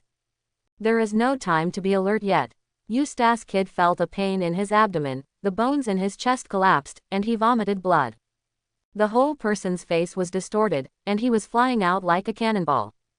It smashed through one house after another. Kira next to him had his eyes wide open, but he was just about to rush forward. The head had been separated from the corpse, leaving a trail of blood. Almost instantly, Drake, who was freezing cold, felt his eyes blur. The next moment, his head was pressed tightly, and he smashed through the house opposite, and his whole body was embedded in it. His eyes turned white and he turned into a bloody man. This dazzling scene made everyone present's expressions change greatly. They could not help but feel a bone-chilling chill, and some of their scalps were numb. Nami, Chopper and others turned pale with fright. My mouth was open, speechless, and I was sweating. It's simple, surrender or die. Drake smashed into the wall with one hand and lost consciousness. Ryoma's gaze, as calm as the abyss, which made people dare not look directly, swept over the vigilant weirdo Rouge, DJ Yin Apu, Capone Beige, Trafalgar Law and others who were sweating coldly. He said with a smile, "You choose for yourself. Except for a certain marine undercover, of course." The streets, filled with the smell of blood, were filled with deathly silence. After witnessing the celestial dragons being killed, most of the pirates and residents had fled to other areas. No one could believe that Eustace Kid, who had a bounty of over 300 million belly, Kira, the killing samurai, with a bounty of over 100 million, Drake and others were killed so easily in seconds. He didn't even have the strength to resist. Trafalgar Law, who wears a hood, has severe dark circles under his eyes, and has weird tattoos on his hands. Si Ming, Skalakman Apu, who wears a braid and is a long-handed tribe, with teeth in the shape of piano keys, black and white. Gluttonous Girl, Jewelry Bonnie, who has long pink hair and wears a t-shirt and denim shorts, looks like a delinquent girl. Weird Monk, Rouge is tall and has a pair of small wings on his back that symbolize the unique symbol of the Sky Island Aboriginal people. Magician, Basil Hawkins, who has long blonde hair and iconic vertical eyebrows. Gangster, Capone Beige, who is fat, neatly dressed in a suit, and others. On his forehead, strands of cold sweat kept dripping down. I just felt that the atmosphere was so oppressive that it was suffocating and a little breathless. Lord Ryoma, Khalifa, Fanoka and others also rushed over from nowhere. The somewhat embarrassed and bandaged Blackbeard was being carried by Buggy. That guy. This caused Trafalgar Law and others to shrink their pupils. Some people had already recognized Marshal D. Teach, the guy who had just replaced Crocodile and became Shichibukai, and Shinigami Poison Q and others. Sir Ryoma, you want the Seastone handcuffs. Lafitte's hands turned into white wings and flew over from the air, delivering a package to Ryoma. In order to find the Seastone handcuffs, he made a special trip to the marine base above the Sabayati archipelago. As a person with abilities, naturally he cannot come into direct contact with the Seastone handcuffs. After personally verifying that these are indeed handcuffs made of Seastone materials, they can restrain people with abilities, making them unable to use their abilities or even become incapacitated. So he wrapped it directly in cloth. Ryoma nodded. He took the package and hung it directly on his waist. There is no intention of using those Seastone handcuffs on Drake or Eustace Kid who have lost the power to resist. Then tell me your choice. He looked at Trafalgar Law and others indifferently. It is like a superior human ruler who wants to judge the good and evil in the world. I am the man who wants to become the Pirate King, and I will never surrender to anyone. Straw Hat Luffy, the captain of the Straw Hat Pirates, responded loudly with clenched fists. But his face was more solemn than ever before, and he didn't look as silly as usual. Roronoa Zoro, Chef Sanji, Skeleton Brook and others are all extremely wary. Luffy, you idiot, don't you think you'll give in first? Navigator Nami, Sniper Usopp and others of the Straw Hat Pirates all turned pale with fear and broke out in cold sweat. Ambitious. Ryoma looked at Straw Hat Luffy with a resolute expression and smiled directly. Boom. In an instant, a dark shadow flashed in front of him. Severe pain struck Monkey D. Luffy's face was distorted, and he vomited blood. As a user with the ability of Rubber Fruit, he was not afraid of blunt blows at all. At this moment, his chest collapsed, and he had no idea how many bones were broken, and he screamed and flew out like a cannonball. Bang, bang, it smashed big trees one after another, raising large amounts of dust. But it's a pity that he doesn't have the strength to match that ambition. His arrogant words just make people laugh. Ryoma, who maintained his kicking posture, slowly lowered his right leg with an indifferent expression. He doesn't care about the so-called child of destiny. The background is indeed exaggerated enough to scare many timid people. But that doesn't make him worry about anything, so what if he kills him? Luffy, Sanji, Nami, Robin and others shouted as their expressions changed drastically. Zoro, Sanji, Brook and other main combatants of the Straw Hat Pirates all drew their weapons without hesitation. My head broke into a cold sweat. He gritted his teeth and rushed towards Ryoma. Bang bang bang. In an instant, one after another, figures screamed and flew out upside down. It hit the ground hard, stirring up a large amount of dust. Embarrassed and a little miserable, Usopp and Nami were trembling and sweating. Don't dare to move. Shave. Rob Lucci flashed. It kept flitting like an afterimage, directly dragging the miserable Straw Hat Luffy back. He sneered and said, "Straw Hat Boy, you are still so brainless." In the battle at Enies lobby, as a Zone Ancient Species Ancient Leopard form user, it was naturally impossible for him to lose to the opponent. He even had the upper hand and suppressed the opponent. A sudden huge storm not only knocked him into the bottom of the sea when he was about to kill Straw Hat Luffy, but also saved the Straw Hat crew. Otherwise, facing Marine's Buster Call, even if the opponent can get rid of his pursuit, he will not be able to escape at all. Ha ha ha ha, Ace's younger brother. In some aspects, his personality is very similar to that of your brother. He is also ignorant of current affairs. Blackbeard, lying on Buggy's back, grinned and said, "Otherwise, how could he end up being publicly executed by Marine?" Ace, Luffy's brother, Nami, Robin and others are still unaware of the arrest of Fire Fist Ace. They all couldn't help but shrink their pupils and looked at Blackbeard in surprise. Ace, Straw Hat Luffy, whose face was covered in blood and had no human shape, shouted weakly and hoarsely. He still maintains a faint consciousness. Glancing indifferently at Straw Hat Luffy, Ryoma's sharp eyes looked at Trafalgar Law, Capone Beige and others with uncertain expressions. My patience is limited, 3 breaths of time. At this time, Sabayati Archipelago, on Peninsula number 55. A large number of armed and murderous Marine personnel were running around there. Quick, we must get to Peninsula number 45 as soon as possible.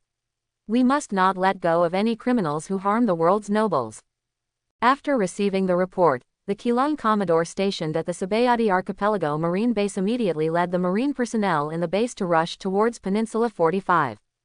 These lawless fools, don't you know that if you offend the Celestial Dragons, the highest combat power of the naval headquarters must be protected with all your strength? Keelung Commodore was full of anxiety and panic. The world's nobles were massacred in Sabayati Archipelago, and I, the base commander stationed at the Marine base in Sabayati Archipelago, was afraid that he would be implicated as well. As he ran forward, he shouted to the adjutant beside him without looking back, "Have you reported to naval headquarters?" "Sir, please don't worry, I just finished reporting to the headquarters." "Okay, everyone speed up, we must not let the criminals escape." Lord Ryoma, Peninsula number 45, Food Street. Looking at the awe-inspiring Ryoma in front of him, even though he didn't deliberately release his momentum, it still made people feel suffocated. Wearing a hood, a furry winter hat with leopard Madara dots, eyes with distinctive black eye bags, 2 small gold earrings on each ear, a beard on the chin, and a Trafalgar Law, who wore a hat and casual long-sleeved clothes, looked uncertain. He gritted his teeth as if he had made up his mind. Under everyone's surprised eyes, he knelt there on one knee and said solemnly, "As long as you can kill the Heavenly Yaksha, Doflamingo in 7 Warlords of the Sea, I, Trafalgar Law, am willing to surrender. Although I don't know how powerful the opponent is, he can easily conquer the Blackbeard pirates. Judging from his words and deeds, he is definitely not a fool, and he is not afraid of the consequences of killing the Celestial Dragons. Just the terrifying power shown earlier is enough to show Madara. It must have unfathomable strength. Trafalgar Law. Kill Doflamingo. Does this guy have a grudge against the 7 Warlords of the Sea?" Magician Hawkins, Hai Ming Apu, Capone Beige, Jewelry Bonnie, Monka Rouge and others all looked at Trafalgar Law in surprise. I didn't expect the other party to be so decisive. How shameless, you are just lambs waiting to be slaughtered. What qualifications do you have to negotiate terms with Lord Ryoma? Lafitte sneered and spoke. Obviously, he has assumed the identity of Ryoma's subordinate. Blackbeard next to him couldn't help but clenched his fists vigorously, lowered his head, and looked sinisterly. He waved his hand and stopped Lafitte. Ryoma stared at Trafalgar Law with a faint gaze, and said calmly, your op fruit ability is worth more than the mere, heavenly yaksha. The implication is undoubtedly agreement. Is it possible that Ryoma-sama, who has the same name as the former dragon-slaying samurai and has subjugated the legendary supreme sword Akagami with terrifying strength and mysterious origins, also knows the ultimate ability of op fruit? Clenching his fists, Trafalgar Law, who was full of tension and uneasiness, felt heavy in his heart. At the same time, he couldn't help but relax and saluted respectfully. Trafalgar Law has met Lord Ryoma and is willing to serve you. Op fruit. Blackbeard, who was lying on Buggy's back, suddenly raised his head as his pupils shrank. His eyes were burning, staring at Trafalgar Law, full of heat. This guy's ability can definitely help him repair his broken leg. I Capone Beige. I'm Skalakman Apu. I am Basil Hawkins. I Rouge, the tragedy of Eustace Kid, Straw Hat Luffy and others is ahead. Even though they were somewhat reluctant, under such a situation, Rouge, Hawkins, Capone Beige and others all expressed their willingness to surrender after the struggle.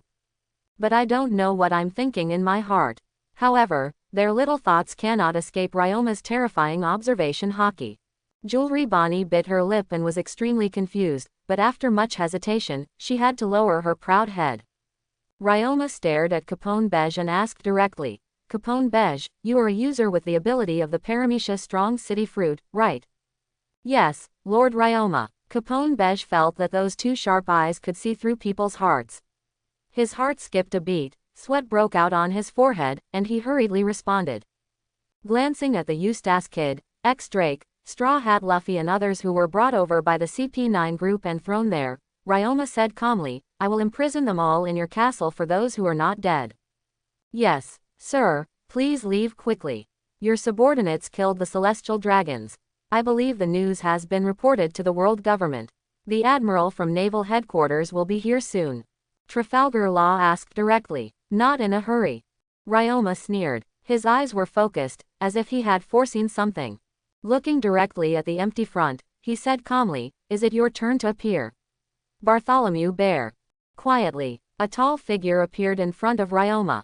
Holding a Bible in his hands, his bear-like body puts great pressure on people.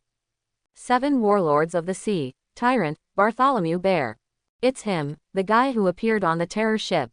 Hawkins, Hyaming Apu and others couldn't help but shrink their pupils.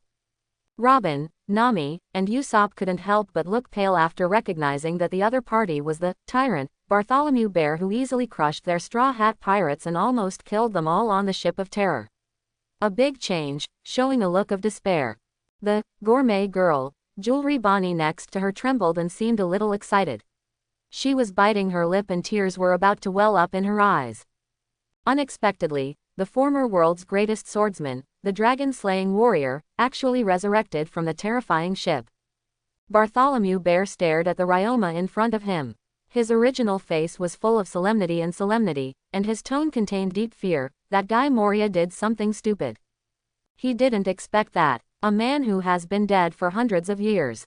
It's really incredible that he actually came back to life. But it became even clearer how terrifying the person in front of him was. What, Lord Ryoma, is he really the dragon-slaying warrior? Gulu, how is this possible? Lost his voice in shock. Trafalgar Law, Basil Hawkins, Capone Beige and others all looked at Ryoma in disbelief. Previously, they thought that the other party just had the same name as the former dragon-slaying warrior, and they had some connection with each other.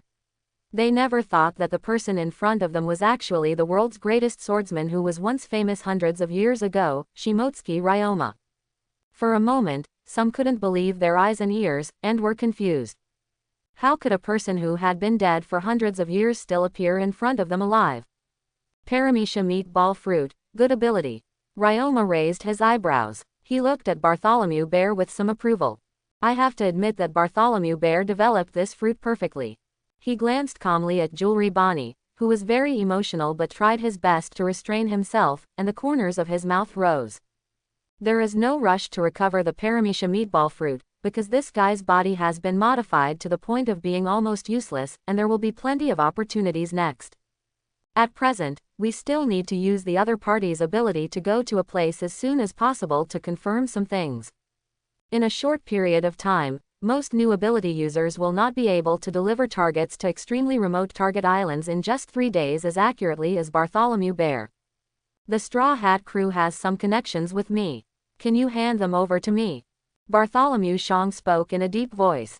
But his expression was full of seriousness and solemnity, and he was ready to take action at any time. Naval Headquarters, Marineford, not far from Sabayati Archipelago. It's so audacious. Marine Marshal Sengoku couldn't help but change his expression after receiving the report from Sabayati Archipelago Marine Base. I never expected that someone would dare to be so rebellious and kill celestial dragons in front of everyone. Rubbing his eyebrows with a headache, Sengoku gritted his teeth. Those restless fools will really cause trouble for me at this time. He could imagine how angry the 5 elders and the world's nobles on the Holy Land Mariajoy would be after learning the news. It happened to be at this critical time. The world government is determined to publicly execute Fire Fist, Ace, the captain of the 2nd Division of the Whitebeard Pirates. He, the Marine Marshal, has officially ordered the deployment of elite troops from various marine branches to Marineford. Be prepared to face the Whitebeard Pirates, who are likely to come in full force, launch an all-out war with the naval headquarters at all costs, and rescue Fire Fist, Ace. Bolo. On the desk, the white phone rang. Sengoku's eyes jumped. The first call was answered. Moses, this is Sengoku. Sengoku, it's us. I believe you have received the report, right? It wasn't just naval headquarters that got the report. The undercover Cipher Pole intelligence officer of Sabayati Archipelago had already reported the news as soon as possible. At this moment Holy Land Mariajoy, within the powers. The atmosphere was so oppressive that people couldn't breathe. A Cipher Pole official was kneeling there covered in cold sweat and feeling uneasy.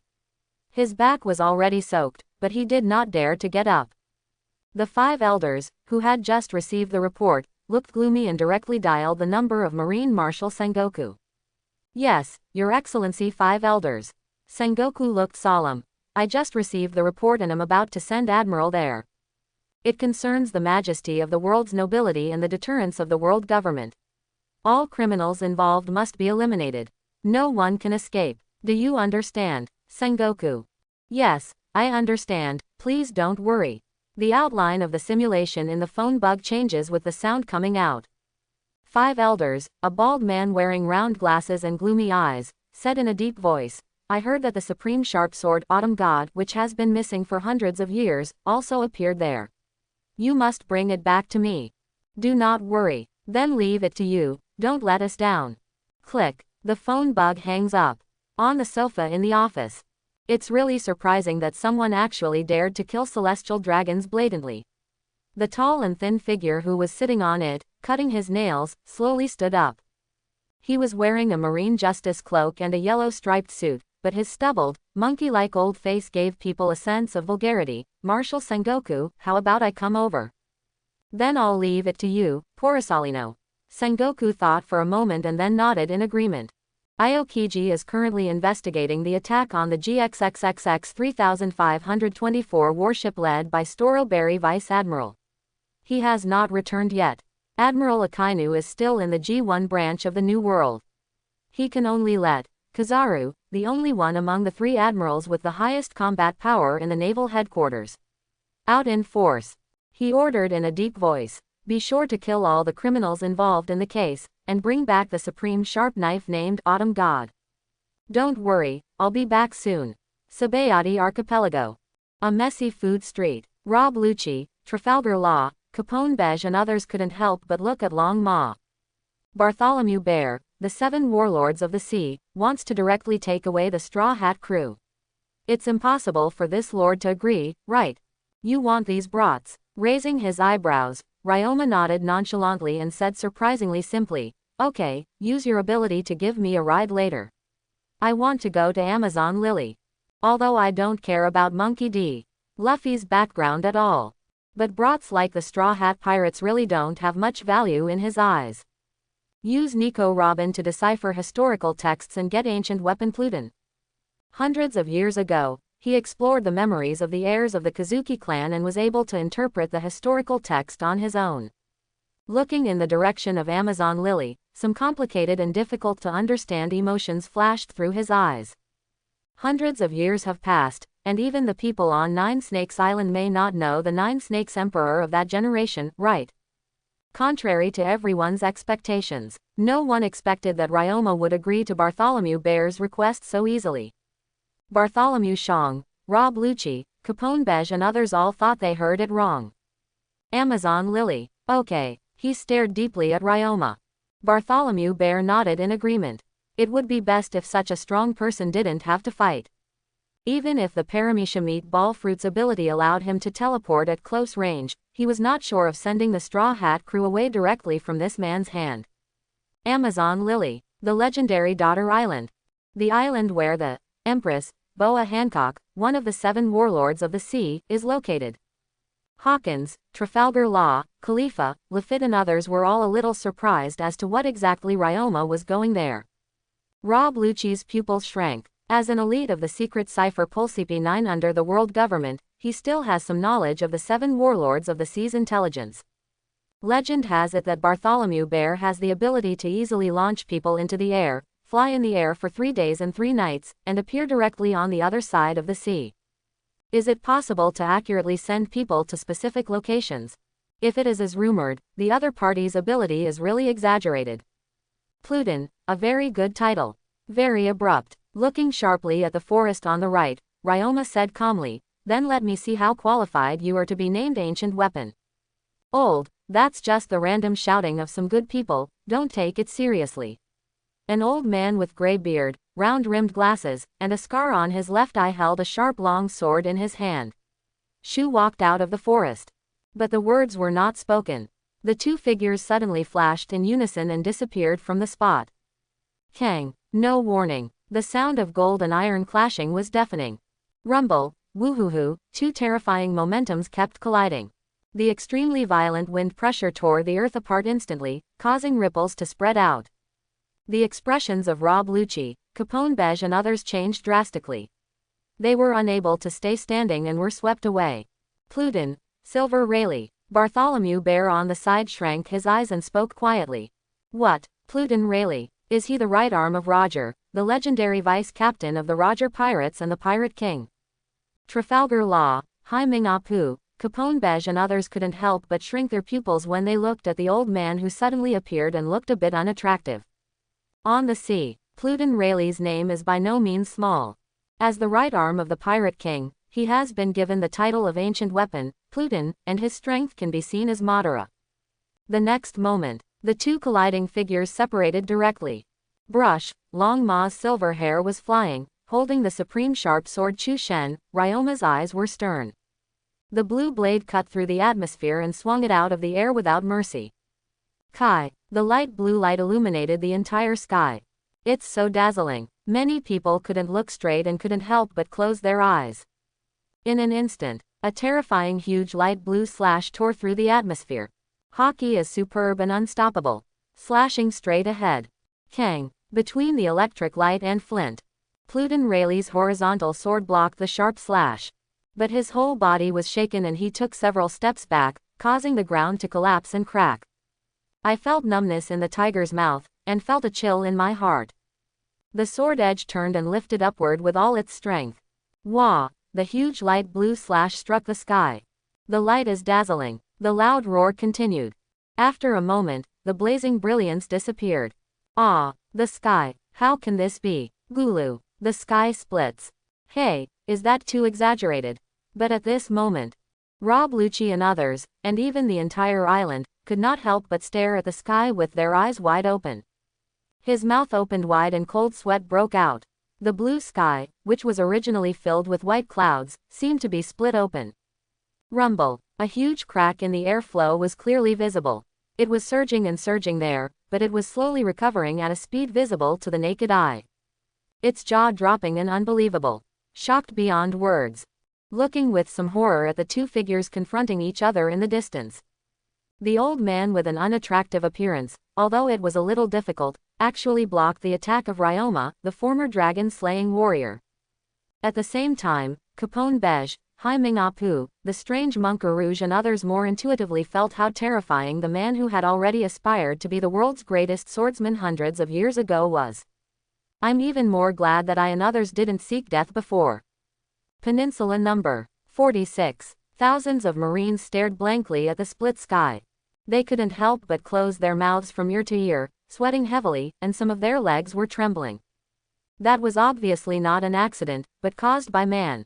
What kind of power is this? A Marine colonel swallowed hard and looked at the base commander Keelan Commodore, who was also sweating in front of him. Keelan Commodore, do we still want to go there? How about we wait for the admiral from our headquarters to come over? Although I don't know what happened. But can they fight against a strong man with such exaggerated strength?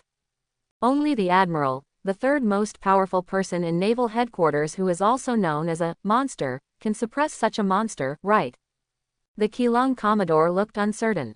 After much hesitation, he gritted his teeth and said loudly, how can we back down from justice? The world noble was killed on the Sabayati archipelago. If he backed down, what would be the fate waiting for him, the commander of Marine Base? Maybe, even family members will be implicated. Go ahead at full speed, don't let the criminals escape. Kang, the terrifying sword energy tore the earth apart. Crazy air currents kept raging, making people unable to stand steadily. Although he is old, he is just so. Looking at the old Pluden Rayleigh in front of him, whose strength was no longer as strong as in his heyday, Ryoma looked indifferently. Even such a powerful man with a great reputation in the past cannot withstand the power of time. Holding the autumn god in its second form, the faint blue blade blooms with a dazzling brilliance, which is eye-catching and makes people want to get lost. I have no intention of continuing to take action. It's incredible. I didn't expect people from hundreds of years ago to appear alive in front of me. Pluden Rayleigh, whose breathing was already a little unstable, took a deep breath. He hasn't had a fierce battle for a long time, and as he gets older, his physical fitness has declined significantly. His strength is no longer as good as it was at his peak. Just fighting against Ryoma for a short while already feels extremely strenuous. The bottom of my heart was even more shocked by the other party's unfathomable strength. Previously, the other party just waved the knife and chopped lightly. I'm afraid I can't even talk about being serious, let alone trying my best. But even so, the terrifying speed and superb swordsmanship are really frightening. Pluden Rayleigh thought to himself that even if he were at his peak, if he fought with the opponent, he would definitely lose. He is worthy of being the first strong man to be recognized as the world's greatest swordsman by the famous and rebellious swordsmen of the sea since the establishment of the world government. True to its name, it's a pity that I no longer have any ambition after all. Otherwise, being able to compete with such a legendary figure is truly a blessing in life. Staring deeply at the silver-white figure in front of him that could not be underestimated, Pluden Rayleigh said in a deep voice, I'm sorry, these brats have some connections with me, can you give me a face and leave this person to me? Quote, you need to ask him about this, not me. Pointing at Bartholomew Bear, Ryoma said nonchalantly, I've left the Straw Hat crew to him. Buzz. The Chu Shen in his hand vibrated slightly. At a speed visible to the naked eye, it turned into a black knife with a red zigzag pattern. Restored the appearance of the first form, Autumn Water. Just sheath it. Brush. Bartholomew Bear flashed. As if he was truly teleporting, he flew to Pluden Rayleigh's side in an instant. The pupils of Rob Lucci, Lafitte and others shrank sharply, and they couldn't even see clearly how the other party moved, and they couldn't help but feel a little chill. Although Pluden Rayleigh remained vigilant, he did not take direct action because he sensed that Bartholomew Bear was not hostile. Faintly, he bowed his head in his ear and said something. Should I trust you? Moment. Pluden Rayleigh frowned. He fixed his gaze firmly on Bartholomew Bear. Believe it or not, my current situation is also very dangerous. Time is running out, Bartholomew Bear said calmly. Jewelry Bonnie in the corner looked extremely excited. That beautiful face was full of sadness. Unable to control himself, he turned around. Biting her lip hard, tears kept flowing out. But at this time, Obviously no one had the time to pay attention to her. I will never forgive them. Boom. At this time, Bartholomew Bear opened his gloves and exposed his palms. It was actually a ball of meat shaped like a bear's paw. His figure flashed, appeared directly next to Straw Hat Luffy. Patted on him. Boom. Strangely, Straw Hat Luffy disappeared. Luffy, Usopp, Nami, Robin and others shouted. They did not know the true identity of Bartholomew Bear of the 7 Warlords of the Sea, and they had no idea that this man known as the Tyrant was actually sending them away. Ryoma looked calm and had no intention of stopping him. He was not afraid of Bartholomew Bear's repentance at all. And Pluton Rayleigh was there watching. After hesitating for a moment, he chose to believe what the other party said and did not stop him. "I'll fight with you, roar." With eyes split open and filled with rage, Chopper rushed towards Bartholomew Bear. He stuffed a few blue wave balls directly into his mouth. It looked pained and screamed. The voice underwent an astonishing change, like a beast. The body that originally maintained a human form expanded at a speed visible to the naked eye, becoming extremely huge. In the blink of an eye, it transformed into a terrifying beast, growing thick manes and exuding an extremely ferocious aura, no different from a monster. Chopper, Nami, Robin and others stared at Chopper, who turned into a monster with wide eyes and disbelief. But Chopper had lost consciousness, and only his bestial instincts remained. His huge paws struck hard at the bear closest to him. Boom. Bartholomew Bear's face remains calm. An understatement, a slap in the face.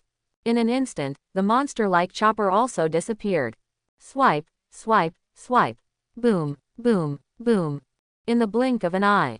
A member of the Straw Hat Pirates. One after another he sent them away directly. Disappeared above the Sabayati archipelago. Ta-ta. At this time, a large number of Marines rushed up from all directions. He moved quickly and surrounded the entire food street.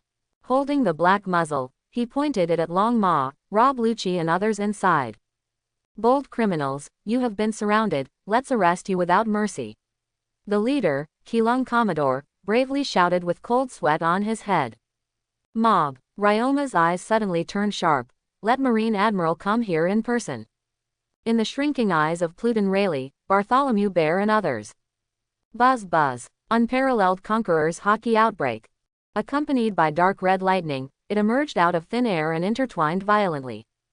An incomparably terrifying substantial wave surged in all directions in an instant.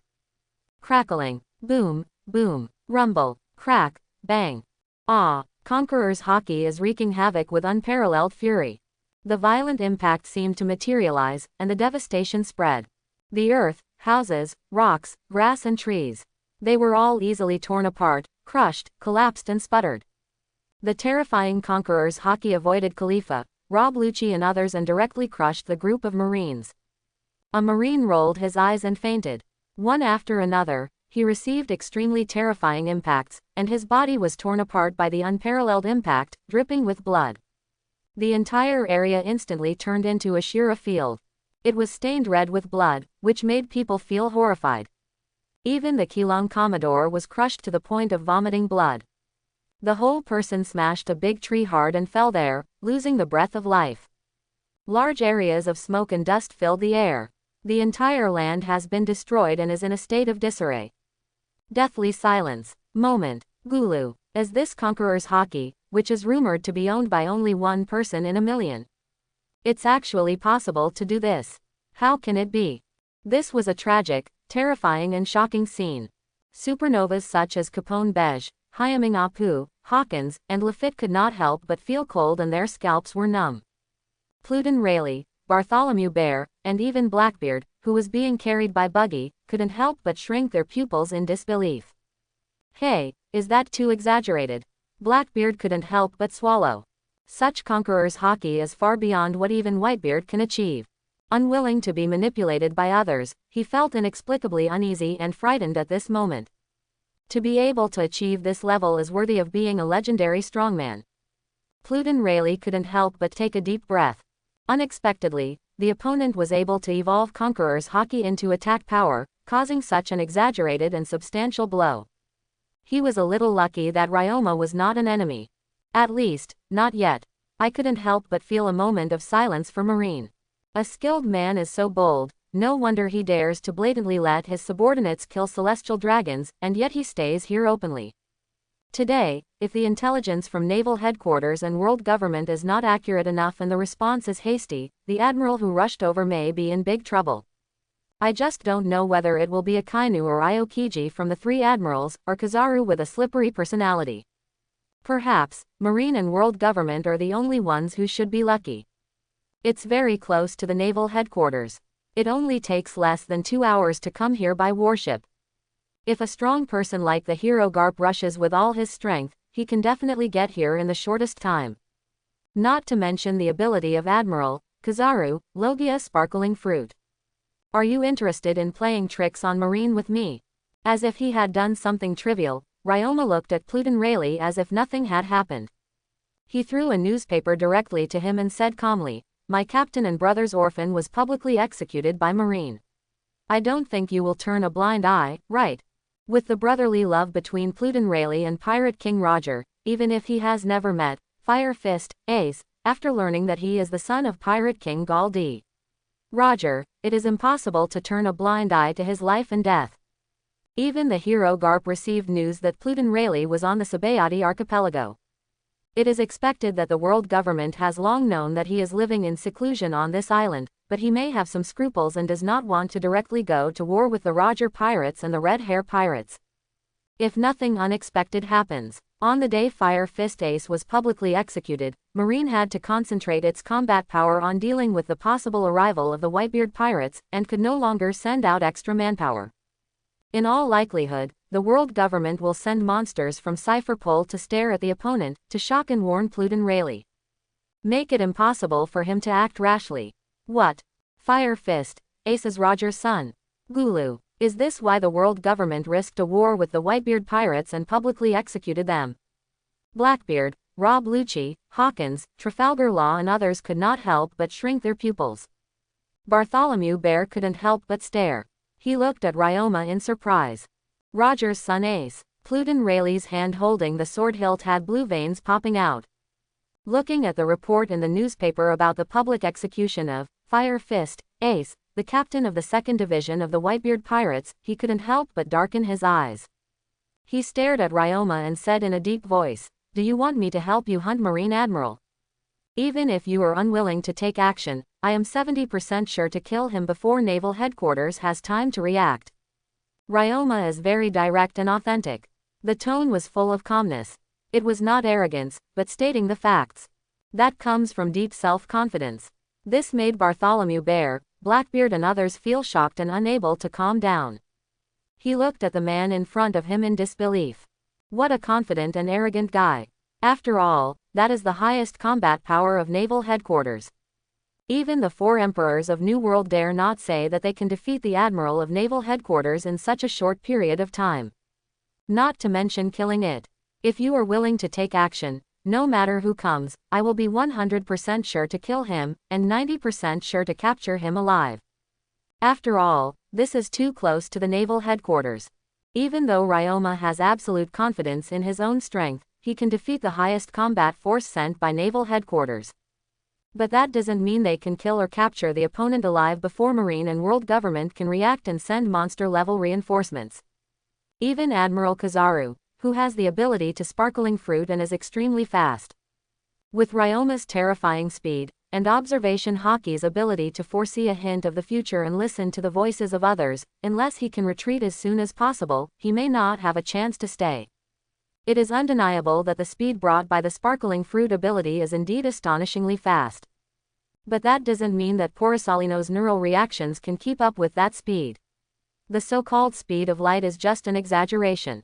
Otherwise, Kizaru alone might be able to penetrate the planet directly. However, if the person comes as really Porosalino, this guy's character is too tactful and cautious, and he may evacuate decisively if something goes wrong. If Pluton Rayleigh is willing to help, he will be more confident in hunting the opponent. I think you would be very willing to let Marine lose one of the highest combat capabilities.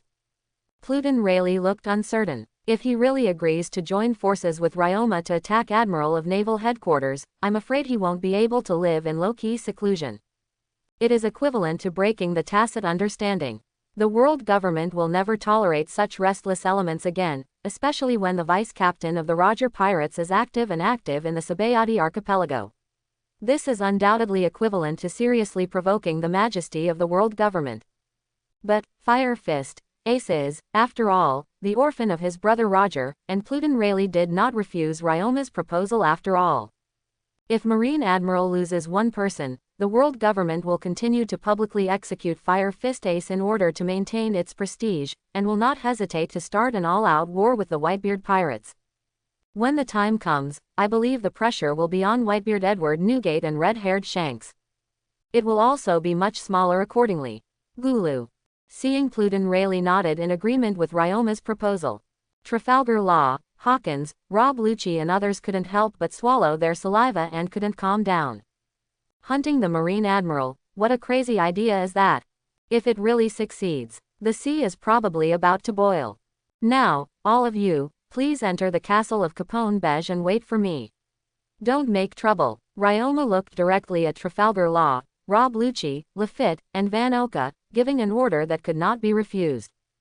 3 Admiral's abilities are not bad. It is enough for him to cultivate a good strong man. I just don't know which one of the 3 admirals from Naval Headquarters will come after this change in me. Yes, Moses, I am Porosalino. On the vast sea. Several dark warships came with murderous intent. Porosalino groped for a long time on his body and finally found the phone bug in his pocket. Porosalino, I am Sengoku. Marine Marshal Sengoku, who had just received a report from the Marine garrison on the Sabayati archipelago, looked gloomy and gritted his teeth and said loudly, the situation may be more difficult than imagined. The base commander Keelung Commodore on the Sabayati archipelago led thousands of Marines to encircle and suppress the enemy, but the whole army was wiped out in an instant. The enemy is probably demon fruit power, you rush to Sabayati archipelago immediately. The garrison on Sabayati archipelago was completely wiped out. Are they able people? Kizaru raised his eyebrows, surprised. There was a solemn look on his face. He put away his carefree attitude, and responded in a deep voice, I understand, don't worry, I'll go over right away. Click. Hang up on the phone bug. Zan Momomaru, I'll leave this place to your command. With a crooked mouth, Porosalino looked at Zan Momomaru, a talented subordinate who had been trained and taught by him over the years and was almost his disciple. Remember, it's not just the criminals but also the Sabayati archipelago. The pirates on board must not let anyone go, so I'll rush over first. Yes, old man, don't worry. A tall, fat boy, wearing a red bellyband and carrying a giant axe, Kaido confidently. Brush. The words fell. The light was dazzling, and Porosalino's entire body turned into a rain of light. Disappeared on the warship, Sabayati archipelago. Peninsula number 45, the food street is in a mess and stained red with blood. There was a strong smell of blood. There are even shocking huge cracks and devastation everywhere. Corpses lay scattered there. There are marines, pirates, suit bodyguards around the world's nobles, and even slaves. A silvery figure bold and grandiose sat there. 3 corpses wearing space suits that had long since lost the breath of life were stacked there. He sat under him. Beside him, only Capone Beige, who was somewhat reserved and awe-inspiring, followed. Pluton Rayleigh and Bartholomew Bear have disappeared. Now that you're here, why don't you show up? Ryoma's eyes narrowed, as if he had foreseen something. He spoke calmly without caring. Brush. Dazzling golden light gathered together. A figure wearing a marine justice cloak and a yellow striped suit appeared in the dilapidated food street. Marine Admiral Kizaru. Ryoma stood up slowly, looked at Porosalino, and said to himself, sure enough, the most troublesome one is here. If it were Aokiji or Akainu, or even the legendary marine hero Monkey D. Garp, he would be sure to directly suppress the opponent in the shortest possible time. The exception is Admiral Kizaru. Logia Sparkling Fruit's ability gives him ultimate speed. This guy's character is too cautious and tactful, and he might actually retreat immediately if he senses something is wrong. It's really surprising that the criminal who killed the world's nobles is so young, and there is also the pirate, gangster, Capone Beige from West Blue. He glanced at the marine corpses around him. Looking at the silver-white figure that could not be ignored sitting on the corpse of the celestial dragon's Roswald Saint family, Porosalino's eyes narrowed. His eyes glanced at Capone Beige, who was following Ryoma, trying to remain calm, and he was surprised. Finally, his eyes rested on the unsheathed shisui in Ryoma's hand for a moment. That sword is the national treasure black sword shisui that was stolen from Wanokuni back then, right? Lift your right leg directly. The dazzling brilliance makes people unable to look directly. But little brother, killing the celestial dragons is an unforgivable felony, and knowing that the admiral from naval headquarters will definitely come, isn't it too arrogant? Porosalino looked at the corpse of the world's nobleman sitting on it. Ryoma above said with a crooked mouth. The next moment, brush, I saw a flash of golden light.